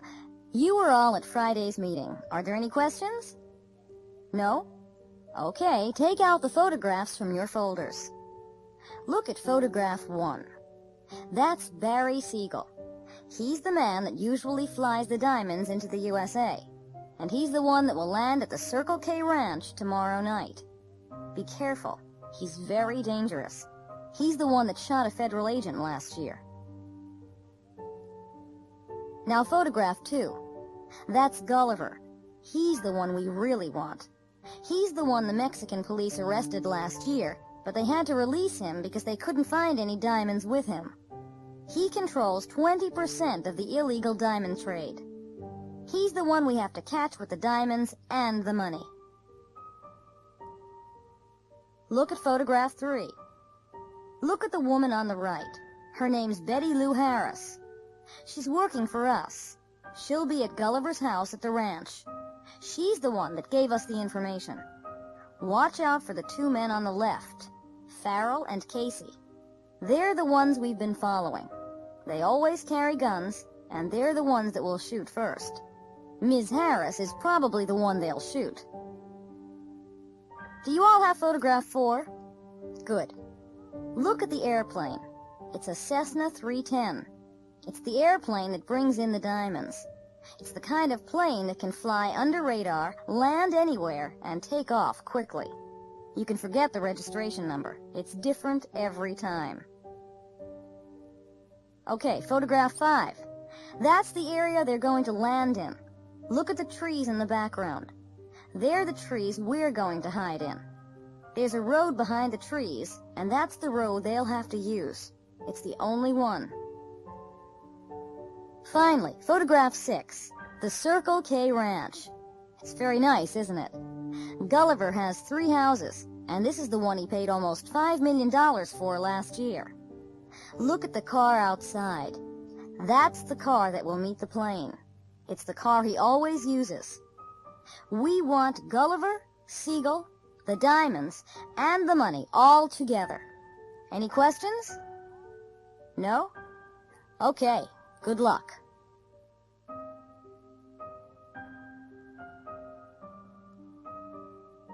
Making reservations.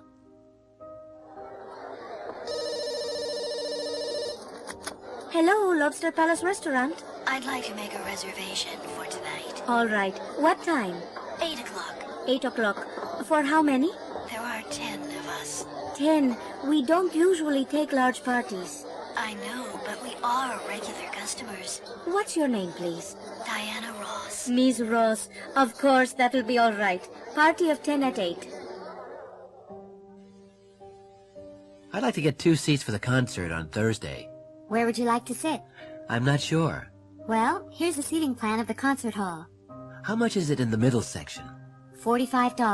$45? That's a little too expensive for us. How much is it in the back? $25. That's fine. What time does the concert start? At 8 o'clock. Do you have any seats left on the Bay Area tour tomorrow? Yes, we do. There are a few seats left. Is that the tour that includes the Sonoma Valley? That's right. How long does the whole tour take? About 7 hours. Should I pay you now? If you don't mind.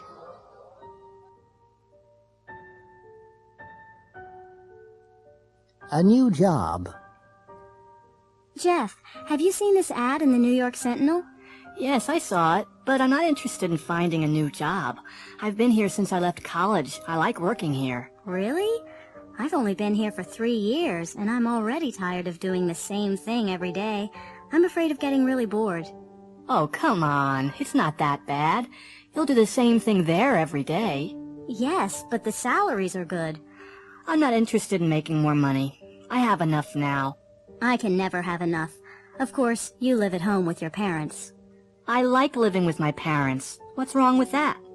Nothing. But I like being independent. I like traveling, and I enjoy meeting new people. I'm going to apply for the job. Well, good luck.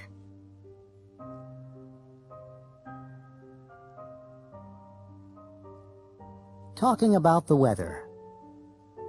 Good morning, Libby. Hi, Jake. It's a nice day, isn't it? Yeah. What are you doing today? I'm not sure. I might go to the beach later. Well, take an umbrella. I've just seen the weather report. It might rain this afternoon. Good afternoon, Mrs. Acuna. Hello, Jake. It isn't very nice today, is it? It was a nice morning. It might stop raining soon. I hope so. Are you playing tennis today? Maybe. It depends on the weather. Good evening, Mr. Pastorius. Good evening, Jake. I think we might have a storm tonight. Oh, really? Yes.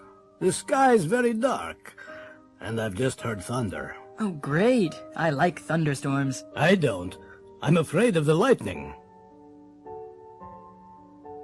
Weather report. Good morning. I'm Wayne Porter, and here is the latest weather report from Channel 15. First, the national picture. The Pacific coast will have strong winds, which might bring rain from Northern California through coastal regions of the Pacific Northwest. In the Rockies, there will be heavy snow. It will be cold and dry in the Midwest, with cloudy skies in the afternoon.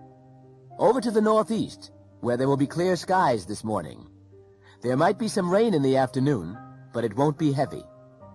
You can expect temperatures in the high 30s to low 40s.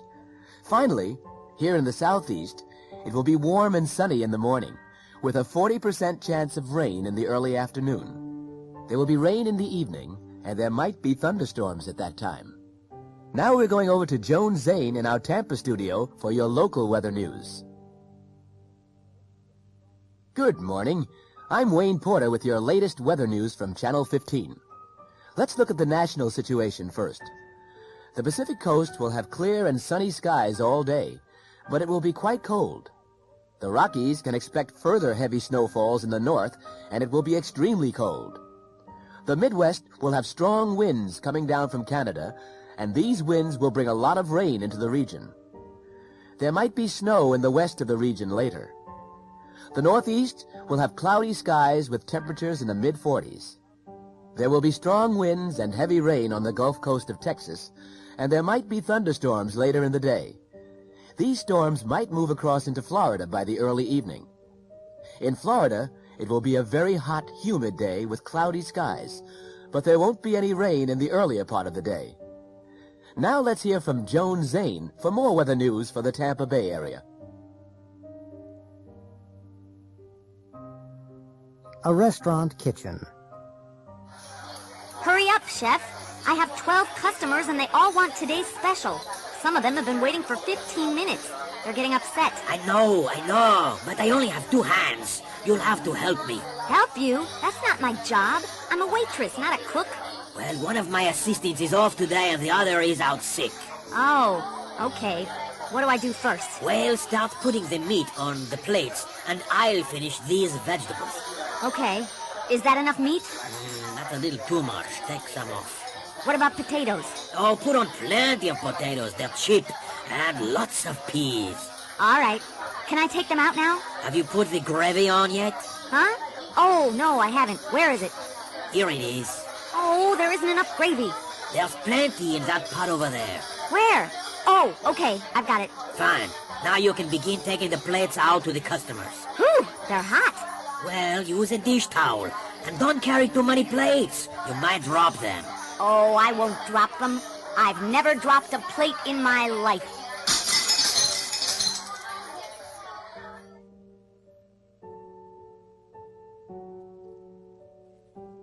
Asking for directions.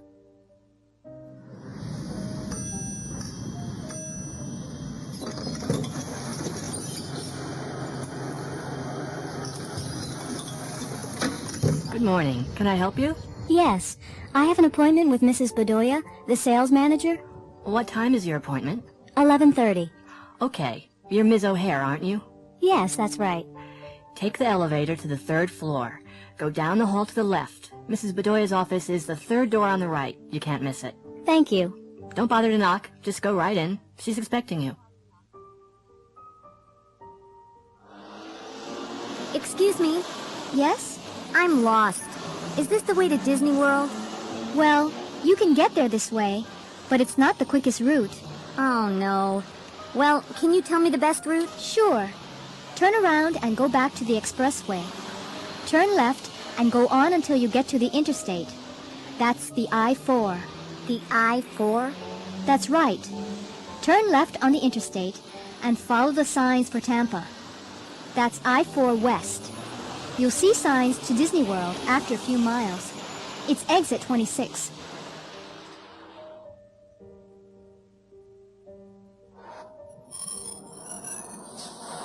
Does this bus go to 50th Street? Yes, it does. Step in, please. What's the fare? $1.25. Okay, here's $2. Can't you read? Exact change only. Oh, okay. I have 5 quarters here. Can you tell me when we get to 50th Street? Okay. Thanks a lot.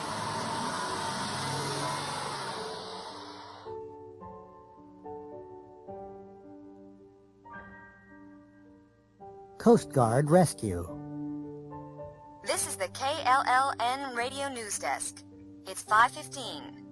A Coast Guard helicopter is trying to rescue a man who has fallen down a cliff in Point Reyes, about 15 miles north of San Francisco. The man is lying on a small beach at the foot of the cliff. The helicopter has arrived at the scene, and a paramedic has climbed down a ladder to the beach.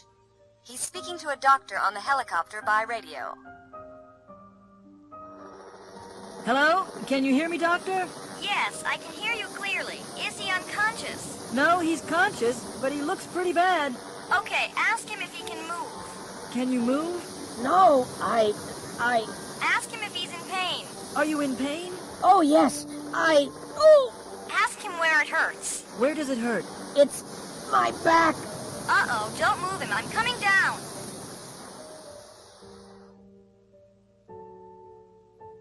Bob Atkinson is the editor of the Daily Sun. He's sending a young reporter, Lois Gold, to interview the singer Duke Williams. Now, I've arranged an interview for 4 o'clock at his hotel. Ask him lots of questions.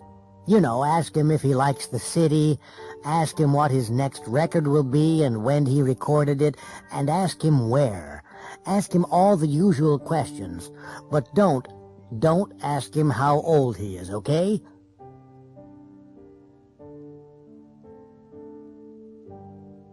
UFO. Dick and Janet were driving along a quiet country road in Ohio. They were on their way to Cincinnati. It was almost midnight.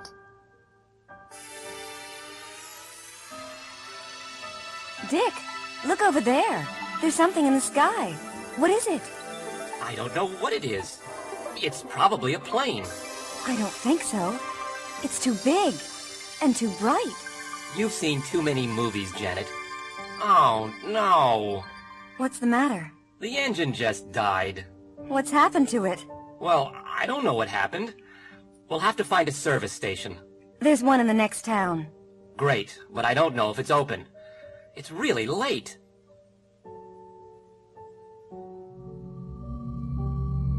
Suddenly, there was a loud noise, and a big, bright silver object flew low over their car. It stopped in midair, turned around, and flew back over their car. Then it went straight up into the sky and disappeared. Wow! What was that? Huh? Don't ask me. I have no idea what it was. Phew. Let's go. We can't. The car won't start. Try it again. That's strange. It's okay now. I wonder why it wasn't working. Do you think it was a UFO? I don't know. I really don't. We should call the police. Do you think they'll believe us?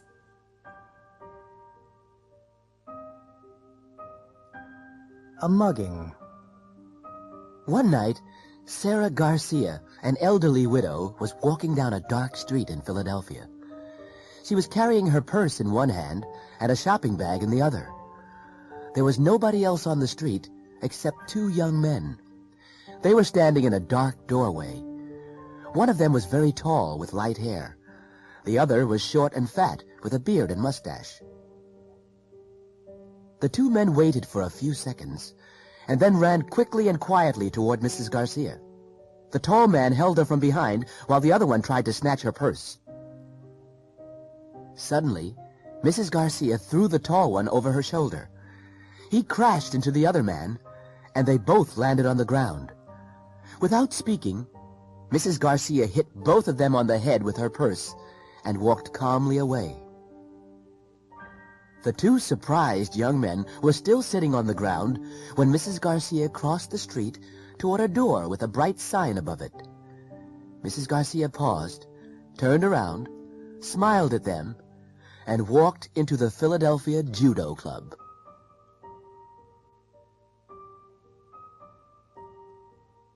Breakfast Blues. Adrian! Adrian! What? Adrian, come on. It's almost 7 o'clock. Your breakfast's getting cold. All right, I'll be downstairs in a minute. Adrian, you haven't shaved. I know. I'll do it before I go to school. Well, don't forget. And you need a haircut. All right. I'll make an appointment after I finish school. And don't forget, write and thank your grandmother for your birthday present. Yeah, I'll do that when I get time. You'll do it when you get home from school. What about my homework? And I'm going out tonight. You'll do your assignment and write the letter before you go out. Where are you going anyway? Just out. Who with? A friend. Which friend? Just a friend from school. What's her name? Susie. She's in my math class. Well, I'll be out when you get home. You won't go out until your father gets home, will you? He forgot his keys. He left them on the table. Not again. What time will he be home? About 7:15. Why? Oh, no. I'm meeting Susie at 7:30. Well, you'll have to go as soon as he gets home. She'll wait. Will she? You don't know Susie.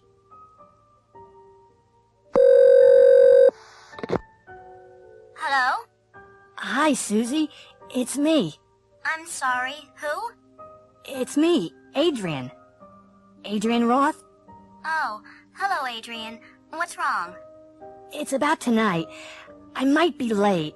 I'll have to wait until my dad gets home. He forgot his keys. How late? The movie begins at 8 o'clock. Oh, I'll be there before it begins. He'll be home at 7:15. I'll leave as soon as he gets here. What time will you be there? About 10 to 8. Is that okay? All right, but I'm not going to stand outside the movie theater all night. Don't be later than 8 o'clock or I won't be there. Okay. Susie? Are you still there? Susie?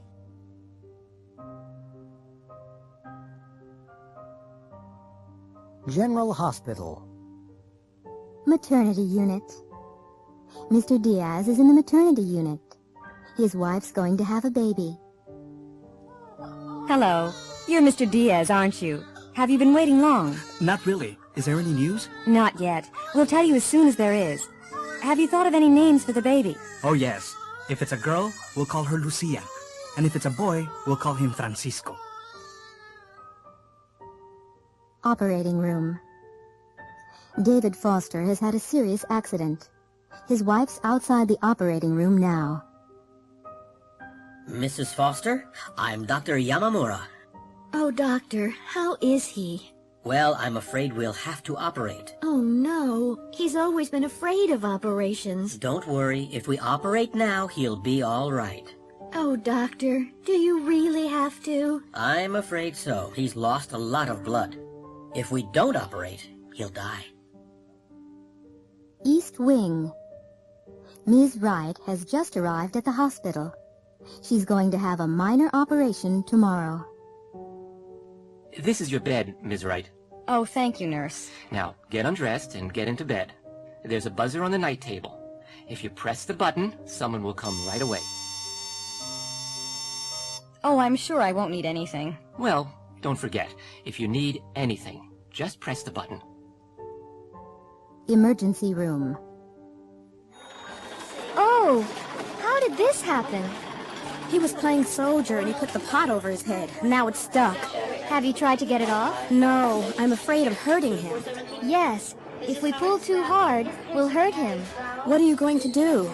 Well, if I don't get it off, he won't be able to eat. Oh, no. I'm only joking. If I put some soap on his head, it'll come off easily.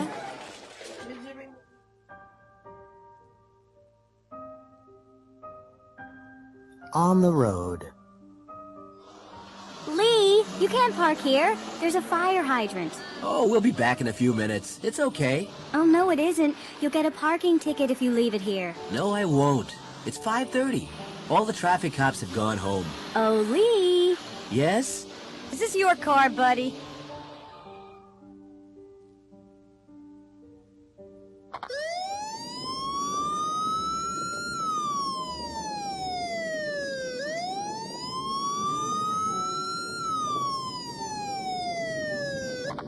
May I see your license? Sure. Oh, I left it at home. In that case, you'll have to come with us to the station. But why? You were speeding, buddy. But I was only doing 35. There's a 30-mile-an-hour speed limit. It's a residential section. Really? I didn't see the sign. We've been following you. So, you were doing 35 too? No. We were doing 60 miles an hour, and we couldn't catch you.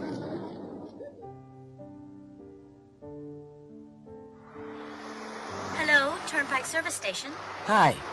I don't know if you can help me. My car's broken down. We have 24-hour service. Where are you? I'm on US 31, just south of Hopeville. My car's just past the Lone Star Cafe. It's a blue Chrysler LeBaron. Do you know what's wrong with it? I have no idea, but it won't start. I'll send a mechanic out to you. She'll be there in about 15 minutes.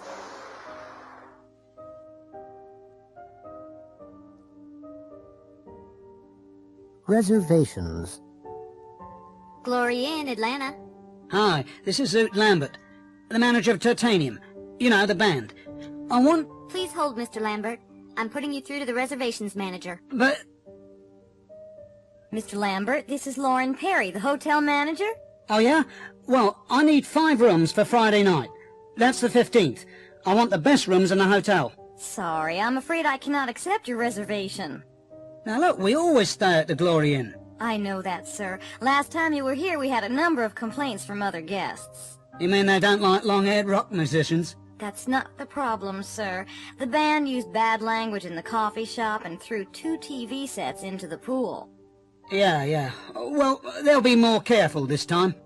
I'm afraid that's not all, sir. You haven't paid the account for the last time yet. I'll put a check in the mail. Please do. So, what about our reservation for Friday? I'll answer that very simply, sir. No way!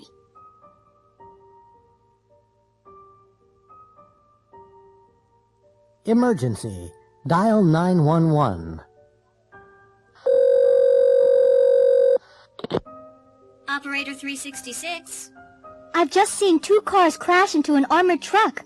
I think it's a robbery. Where? Just outside the factory gates. What factory? McManus Forge Company on Old Selma Road. The first police car got to the factory 3 minutes later, but it was too late. The robbers had gone. They had knocked out one of the security guards and shot the other. Both guards were lying on the ground near the armored truck. The thieves had taken the payroll for the factory. The police called an ambulance for the guards and questioned 3 people who had seen the robbery.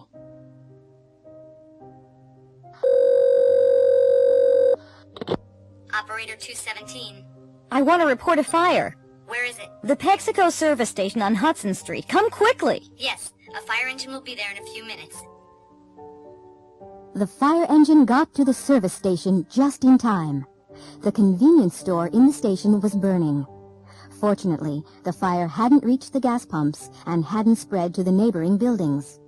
The firefighters were able to put it out quickly. The fire had started in the office. Someone had thrown a lit cigarette into a waste paper basket.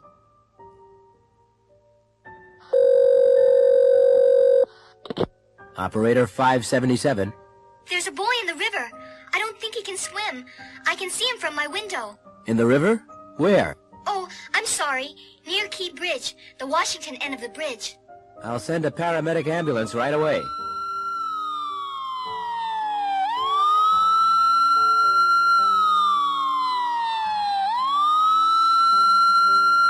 When the paramedic ambulance got there, the boy was lying on the ground. A police officer had seen the boy in the river and had dived in and rescued him. The boy was all right. The police officer had given him artificial respiration. The ambulance took the boy and the police officer to the hospital.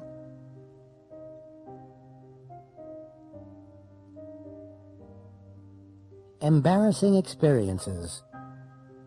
Reader's letters. Oh, no! Have you ever had an embarrassing experience? Who hasn't? Last week, we asked our readers to tell us about their embarrassing experiences. We received hundreds of letters. Here is a selection. A smart teacher. My most embarrassing experience happened when I had just finished college. I had just started teaching at a high school in Denver. One morning, my alarm clock didn't go off. I had forgotten to set it. I woke up at 8 o'clock, and school started at 8:30. Quickly, I washed, shaved, dressed, jumped in my car, and drove to school. When I got there, classes had already started. I didn't go to the office or the teacher's room, but went straight into my first period class. After 2 or 3 minutes, the students started laughing, and I couldn't understand why. Suddenly, I looked down and understood. I had put on one black shoe and one brown shoe. Stanley Morris, Boulder, Colorado. Hand in hand. The most embarrassing experience I've ever had happened 2 years ago. My wife and I had driven into New York to do some shopping. The streets were very crowded, and we were holding hands. Suddenly, my wife saw a dress she liked in a store window and stopped.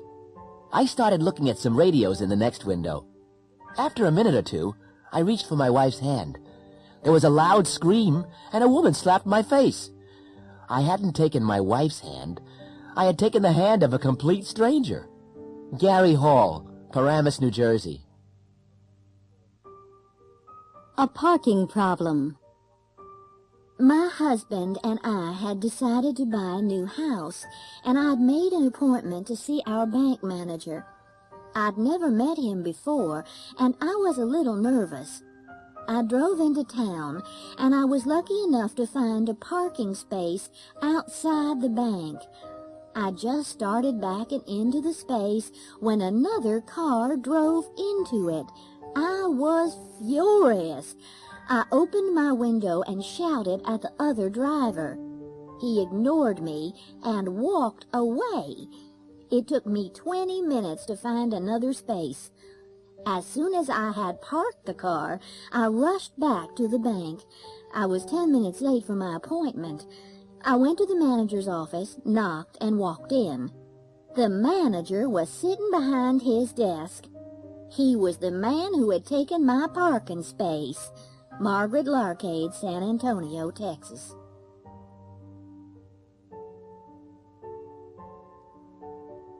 A ghost story. Doug and Kay are staying in an old house on Cape Cod. It belongs to Doug's uncle, and they've borrowed it for the weekend. They arrived an hour or two ago, and they're sitting in front of a fire in the living room downstairs. Oh, Doug, this house is fantastic. I love old houses. There's a ghost here, you know. Doug, don't be silly. Are you trying to scare me? No, I've been coming here for years. We used to stay here when I was a kid. I saw the ghost myself once. This isn't funny, Doug, and I don't believe in ghosts. You don't? Well, I do. Where did you see the ghost? Upstairs, in the bedroom. Yeah, right. Did it have a white sheet over its head? No. It was just an ordinary ghost. He was wearing clothes from the 1800s. He? Who? The ghost. I'll tell you about it. I'd been out walking all day, and I was really tired, so I went to bed early. Had you been reading a book about ghosts? No. Well, go on. What happened? I'd been in bed for 2 or 3 hours. How did you know that it was a few hours? There's an old grandfather clock in the bedroom. You'll see it when we go upstairs. Anyway, the ghost was standing beside it. What did you do? Nothing. What did he say? Nothing. He just stared at me. How did he get into the room? Hadn't you locked the door? Yes, I had. And the window, too. It was a cold, foggy night like tonight. Was there a fireplace? Yes, but it was too small for a man to get down. Anyway, there'd been a fire. What did you do? I sat up and stared back at him. I was too shocked to move. Well, what happened? I don't know how long we've been staring at each other, when suddenly I shouted, and he disappeared. I don't believe it. I didn't believe it myself at the time, but when I told some people who live around here, they believed me. Some of them had seen the ghost themselves. They could even describe him. If you ask them, they'll tell you. Doug, put some more wood on the fire. I'm going to sleep right here tonight.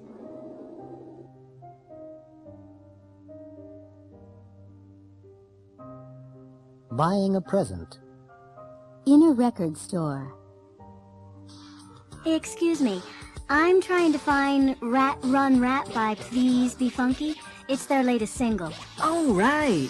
It's number 9 this week. CD or cassette? CD. It's right here. Thanks. And do you have the new album by Titanium yet? Heavy Metal Murder? Oh, sure, we have that. It's great. You'll love it. Oh, it's not for me. It's for my grandmother. It's a birthday present. In a jewelry store. I'm trying to find a Christmas present for my wife. Okay, what kind of thing are you looking for? I'm not sure, really. Maybe you can help me. How about a bracelet? No, I bought her a bracelet for our anniversary. Maybe a ring, then. These rings are made of 22-karat gold. What kind of stone is that? A diamond, and it's less than $5,000. Oh, well, maybe you could show me some earrings then. In a toy store. Do you need any assistance, ma'am? Thank you. Yes, I'm looking for a toy for my nephew. Okay. How old is he? He'll be 9 on Saturday. What about a skateboard? No, I don't want him to hurt himself. How about a drum set? I don't think so. His father will be upset if I buy him one of those. Do you have anything educational? You see, he's a very intelligent boy. I have the perfect thing. A do-it-yourself computer kit.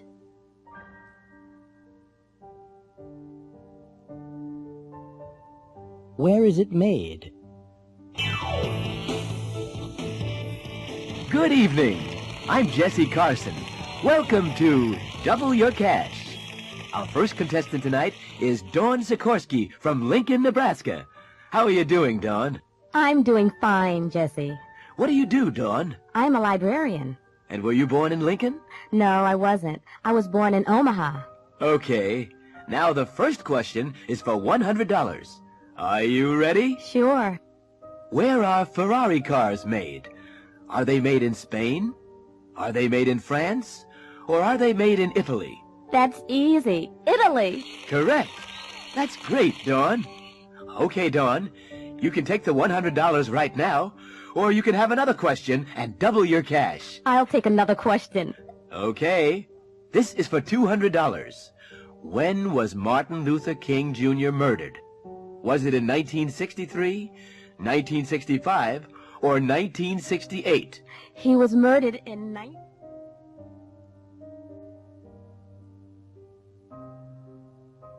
A real bargain. Donna Wu is looking for a new house. She's with the realtor now. Well, Ms. Wu, this is the house that I told you about. 341 Sun Lake Drive. The owners are away, but I have the keys. When was it built? It was built in 1936. Who built it? I have no idea. Is it important? No, I guess not. Is that a new roof? It looks new. It's pretty new. It was put on 2 years ago.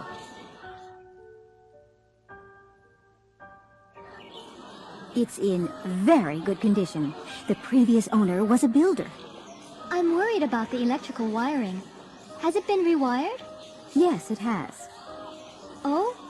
When was that done? 5 years ago. It's been completely renovated. New central heating and air conditioning have been put in, and a new garage has been built. Oh? When was that done? The garage? Last year, I think. It's a very solid house. It's built of brick with a tiled roof. I have a little boy in elementary school. Does the school bus pass by here? Yes, right here on Sun Lake Drive.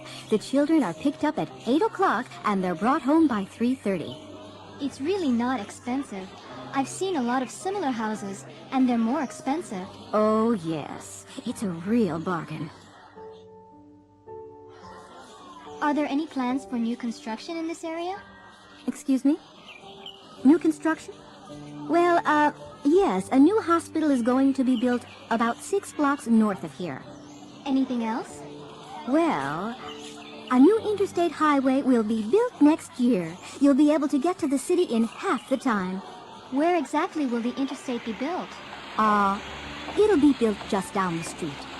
Sun Lake Drive has been chosen as the main exit for the city. It'll be interesting. You'll be able to watch the traffic.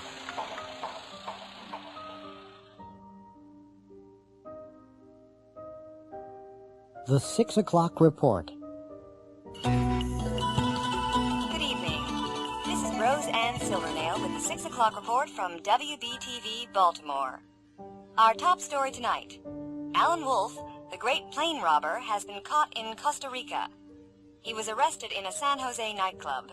He is being questioned at local police headquarters, and he will probably be sent back here to Baltimore. In 1992, Wolf was sentenced to 40 years in prison for his part in the great plane robbery at Baltimore-Washington International Airport.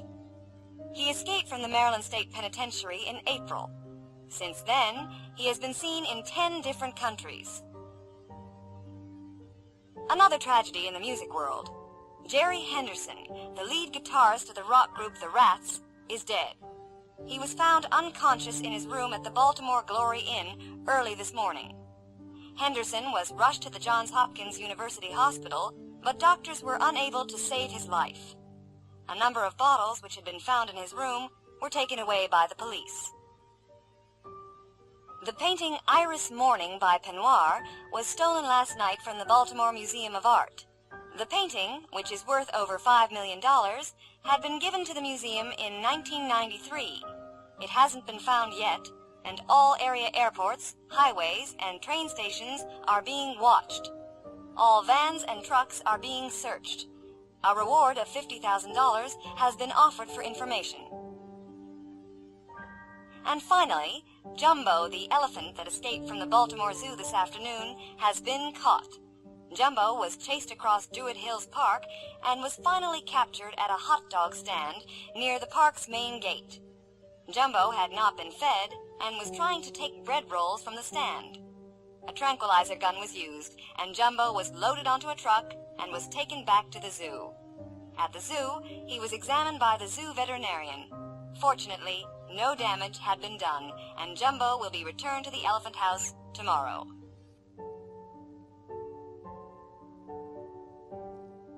The Sunday Magazine. Last night, I went to see the new musical at the Lewis and Clark Memorial Theater.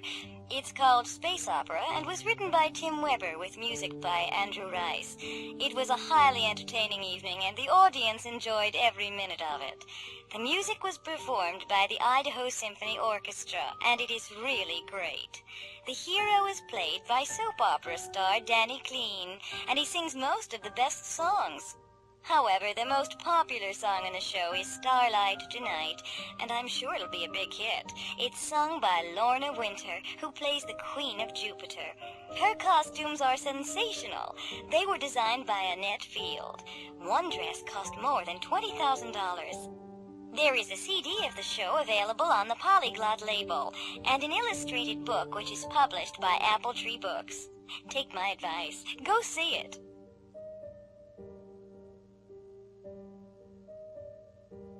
Elvis Presley, Story of a Superstar. When Elvis Presley died on August 16, 1977, radio and television programs all over the world were interrupted to give the news of his death. President Carter said, "Elvis Presley changed the face of American popular culture. He was unique and irreplaceable." 80,000 people attended his funeral, and Elvis Presley movies were shown on television, and his records were played on the radio all day. In the year after his death, 100 million Presley albums were sold. Elvis Presley was born on January 8, 1935, in Tupelo, Mississippi. His twin brother died at birth. His parents were very poor, and Elvis never had music lessons, but Elvis regularly sang at church services. In 1948, when he was 13, his family moved to Memphis, Tennessee. Elvis left school in 1953 and got a job as a truck driver. In the summer of 1953, Elvis paid $4 and recorded 2 songs for his mother's birthday at Sun Records studio. Sam Phillips, the owner, heard Elvis and asked him to record That's All Right in July 1954. 20,000 copies were sold, mainly in and around Memphis. Elvis made 5 more records for Sun, and in July 1955 he met Colonel Tom Parker, who became his manager. Parker sold Elvis's contract to RCA Records. Elvis immediately bought a pink Cadillac for his mother. In January 1956, Elvis recorded Heartbreak Hotel, and 1 million copies were sold. In the next 14 months, he made another 14 records, and they were all big hits. In 1956, he also made his first movie in Hollywood, Love Me Tender. In March 1958, Elvis had to join the army. When his hair was cut, thousands of women cried. He spent the next 2 years in Germany, where he met Priscilla Ballou, who became his wife 8 years later in 1967. In 1960, he left the army and went to Hollywood, where he made several movies during the next few years. Most critics thought the movies were a waste of his talent. By 1968, many people had become tired of Elvis. He hadn't performed live since 1960. But then he recorded a new album, From Elvis in Memphis, and appeared in a TV special. He became popular again and went to Las Vegas, where he was paid $750,000 for 4 weeks. In 1972, Priscilla left him, and they were divorced in October 1973. The next few years were spent doing concert tours. Elvis died at home of a heart attack. He had been eating and drinking too much for several years. He left all his money to his only daughter, Lisa Marie Presley. Since his death, Elvis has sold more records than during his lifetime. He has become a legendary figure, and every year there are rumors that he is still alive. In 1993, Elvis was the first rock musician to be featured on a U.S. postage stamp. People were asked to vote. Did they want a picture of the young 1956 Elvis or of the Elvis of the Las Vegas shows? You can see how they voted. Classifieds. Andy. I have $6,000. I'm going to look at the car. If I like it, I'll buy it. Barbara. That's a nice car, but I don't have enough money. If I had enough money, I'd buy it. Chris. I've worked for an oil company for 10 years. I have a BS in engineering. I have the qualifications. I'm going to apply for the job. If they offer me the job, I'll definitely take it. Dave. I like that job, but I can't apply for it. I don't have the qualifications. If I had the qualifications, I'd apply for it. Floyd. I'm a mechanic, and I know a lot about cars. I have a current driver's license and enough money. If they ask me, I'll go with them. Tom. I have $4,000 and a current driver's license, but I know very little about cars. If I knew something about cars, I'd go with them. Jessica. I am a native speaker of English. I can read and write Spanish. I'll apply for the job. If I get it, I'll have to move to New Jersey. Helen. I am a native speaker of English, but I can't read or write Spanish. If I could read and write Spanish, I would apply for the job. Darlene. I'm 19 and I'm interested in the job. I'll get more information if I call. If the salary's good, I'll apply. Jack. I'm interested in the job, but I'm too young. I'm only 17. If I were older, I'd apply.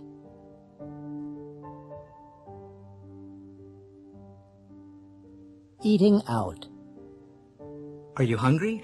Yeah, I didn't have much for breakfast. Do you feel like a hamburger? Okay, I'll have a Big Greg, but no fries for me. Anything to drink?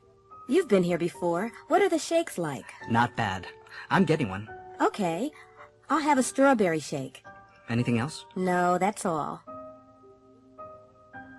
Next. 1 Big Greg, 1 Cheese Greg, 1 order of fries. Large or regular? Large. And 2 strawberry shakes. Is that it? Uh-huh. That's all. What are you having? I don't know. I can't decide. I'd have the special if I were you. I had it last time I was here. It was great. No, it's got ham on it. I don't like ham. I'll just have the plain pizza. A regular or a large? A large, I think. Are you very hungry? No, not very. Then I wouldn't have a large one if I were you. They're enormous. What about an appetizer? Okay, let's have another look at the menu. Hi, I'm Adam, and I'm your waiter today. Are you ready to order yet? Yes, please. We'd like a plain pizza and a Pizza Palace special. Would you like regular or large pizzas? Both regular, please. Anything to start? Yes, a soup and a house salad, please. Sure. It'll take just a couple of minutes. What time is it, Roy? 20 after 1. We don't have much time. Where do you want to eat? Pizza Palace? McGregor's? A pizza would be okay if we had more time, but we don't. And I don't really feel like a burger. Why don't we just grab a sandwich? Okay, there's a deli just around the corner. Fine, let's try it. Hello there, hon. What can I get for you? 1 tuna sandwich and 1 vegetarian, please. Will that be white, whole wheat, rye bread, or a roll? Whole wheat. Will there be any drinks with that, hon? 1 coffee, 1 hot tea. Is that everything? Yeah, that's it.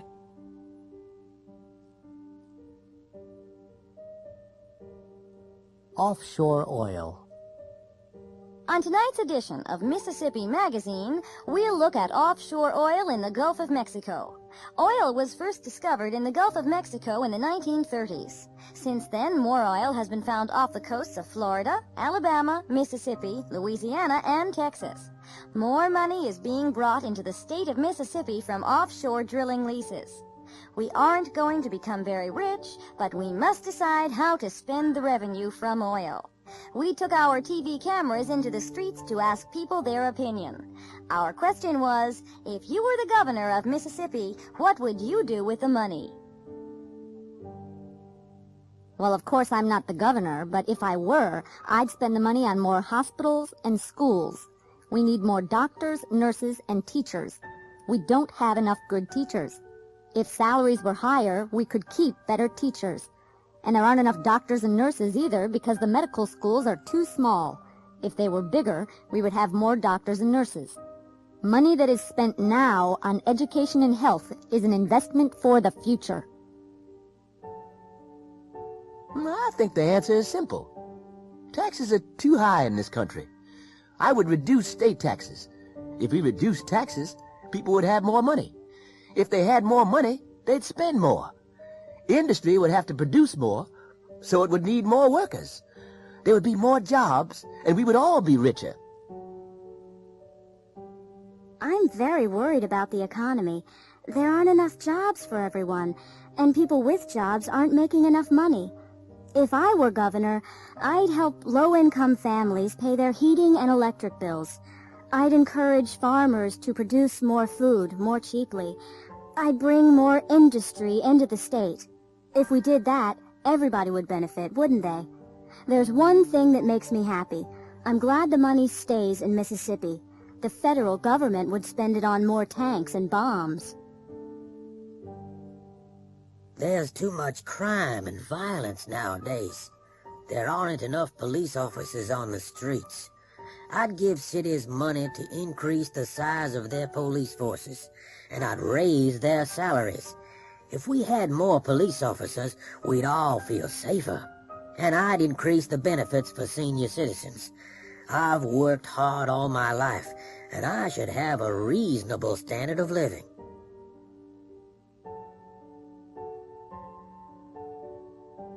Far Trek.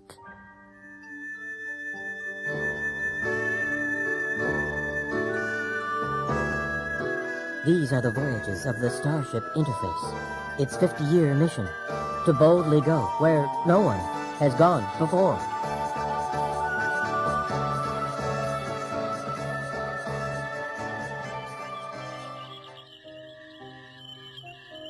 Nothing's happened for years. I'm bored. Captain Kirk, there's a planet on the screen. Look! What's that, Mr. Pseudo? It looks like a Krinklon spaceship. The planet will be destroyed. The Krinklons destroy everything. They must be stopped. What are we going to do, Mr. Schlock? You know Starfleet regulations, Captain. We can observe, but we cannot interfere. Nothing can be done. Pictures from the planet's surface are being received now, Captain. The Krinklons are preparing an attack, Captain. Well, something has to be done. We're going down there. Schlock, Uhulu, come with me. You shouldn't go, Captain. You might be killed.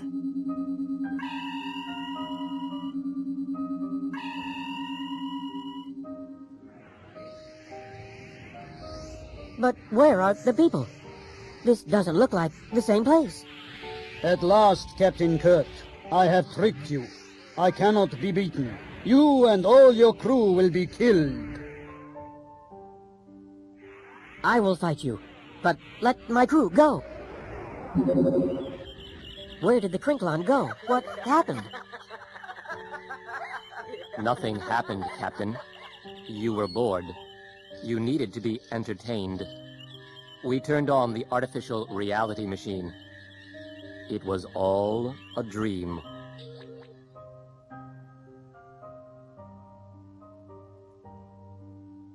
Reports.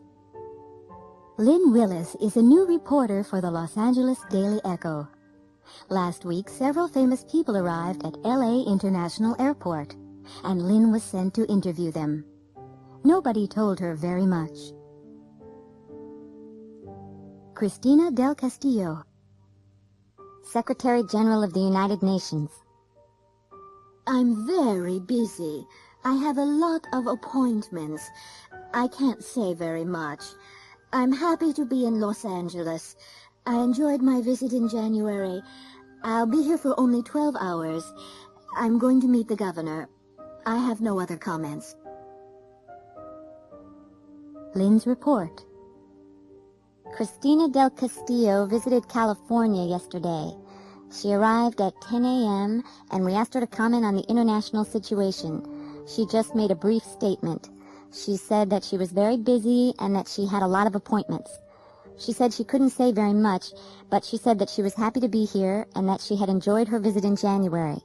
She said she would be here for only 12 hours and that she was going to meet the governor. She said she had no other comments. Ivan Neistat, European movie director. I like newspaper reporters, but I don't have time to say much. Just that I'm working at Global Studios in Hollywood. I haven't worked in Hollywood before. I've heard bad things about Hollywood movies in the past, but I can work with the people at Global. It's the best studio in the world, and I'm the greatest director in the world. My new movie will cost $80 million. Lynn's report. Academy Award winner Ivan Neistat arrived in L.A. yesterday. Ivan was in a hurry. He said he liked newspaper reporters, but that he didn't have time to say much.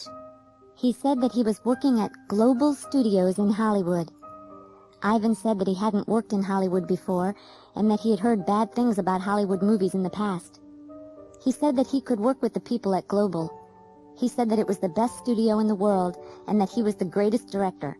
He also said that his new movie would cost $80 million.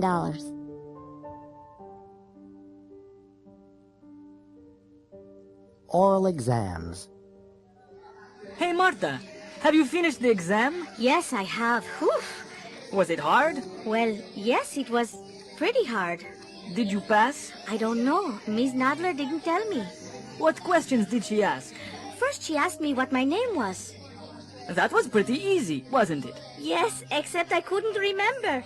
Then she asked me where I came from and how long I'd been studying here at the Institute. And what else did she ask? She asked when I had begun taking English, and she asked how I would use English in the future. Yes, go on. Then she asked me if I liked the Institute and if I lived with my parents. Anything else? I'm trying to remember, Stefan. Oh, yes, she asked if I spoke any other languages. Is that all? Let's see. Well, she asked me what my hobbies were, and she asked me to tell her about them. Then she gave me a picture and asked me to describe it. Then I was asked to read a passage out loud. What did she say at the end? Oh, yes. She asked me to tell you to go in right away.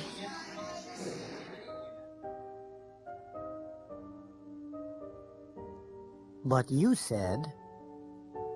Hello, can I help you? I'm interested in your St. Cuthbert vacation package. Oh, yes, the Caribbean. I can recommend it highly. Can you tell me a little more about it? Of course. It's a terrific package tour. You'll travel on a regularly scheduled flight. You'll be met at the airport and taken to your hotel. The hotel has a swimming pool and a great nightclub. It's a very modern resort. It was built last year. The restaurant is wonderful, and you can walk to the beach in 2 minutes. It sounds great. I'd like to make a reservation. Just a minute, and I'll get the form to fill out. Marion made the reservation and paid a deposit. 2 months later, she was in St. Cuthbert. But she was disappointed. When she got home to Chicago, she went to see the travel agent. Hello again. Did you have a good trip? No, I certainly did not have a good trip. Oh, I'm sorry to hear that. What was wrong? Well, when I got to St. Cuthbert, I had to spend 4 hours at the airport. You said we would be met, but we weren't. You also said we would be taken to the hotel. We weren't, and the taxi cost $50. I see. You had a very bad start. But the hotel was nice, wasn't it? No, it was not. You said it was modern. You were so right. They hadn't finished building it. We couldn't sleep because the construction workers were working all night on our balcony.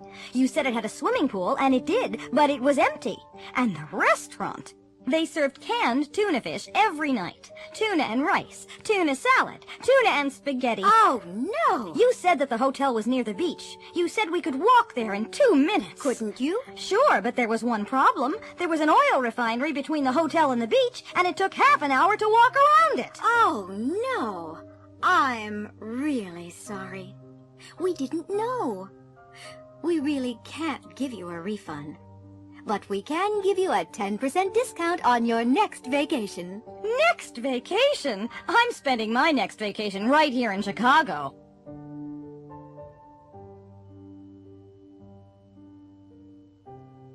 Having things done. I'm sorry I'm late. I couldn't get the car started this morning. Winter's almost here. The engine was probably cold. It needs a complete tune-up. But garages are so expensive nowadays. Can't you do it yourself? Who? Me? I don't know anything about cars. Well, if I were you, I'd have it done soon. The garage that I use is very reasonable. And have the radiator filled with antifreeze. They say it's going to be a cold winter.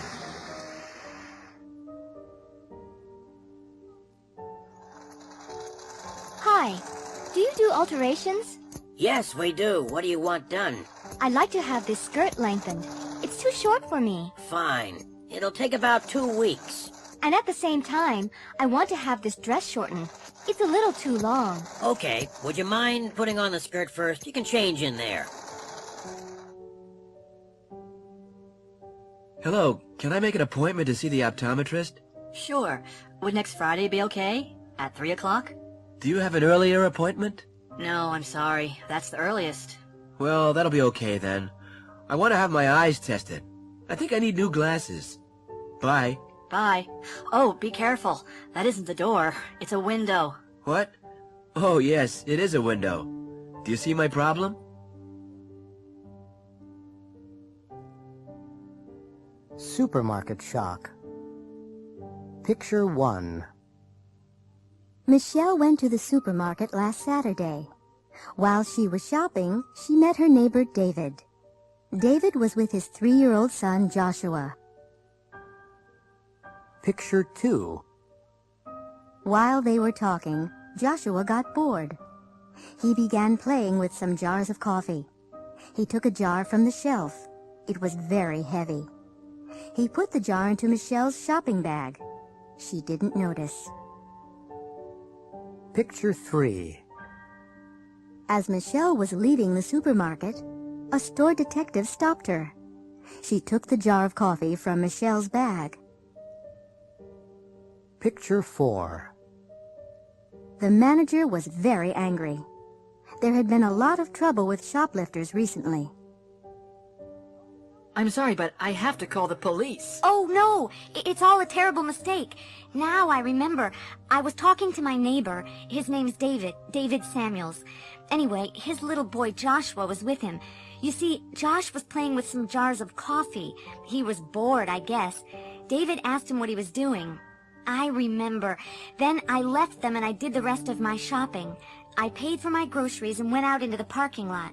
The store detective stopped me there. That's it. Josh put the coffee in my bag. I'm sure that's the answer. I'm sorry, I really don't believe you. Michelle, the cashier told me you were in here. I've just been speaking with Josh. He said that he put a jar in your bag. Who are you? I'm Michelle's neighbor. Look, I can explain everything.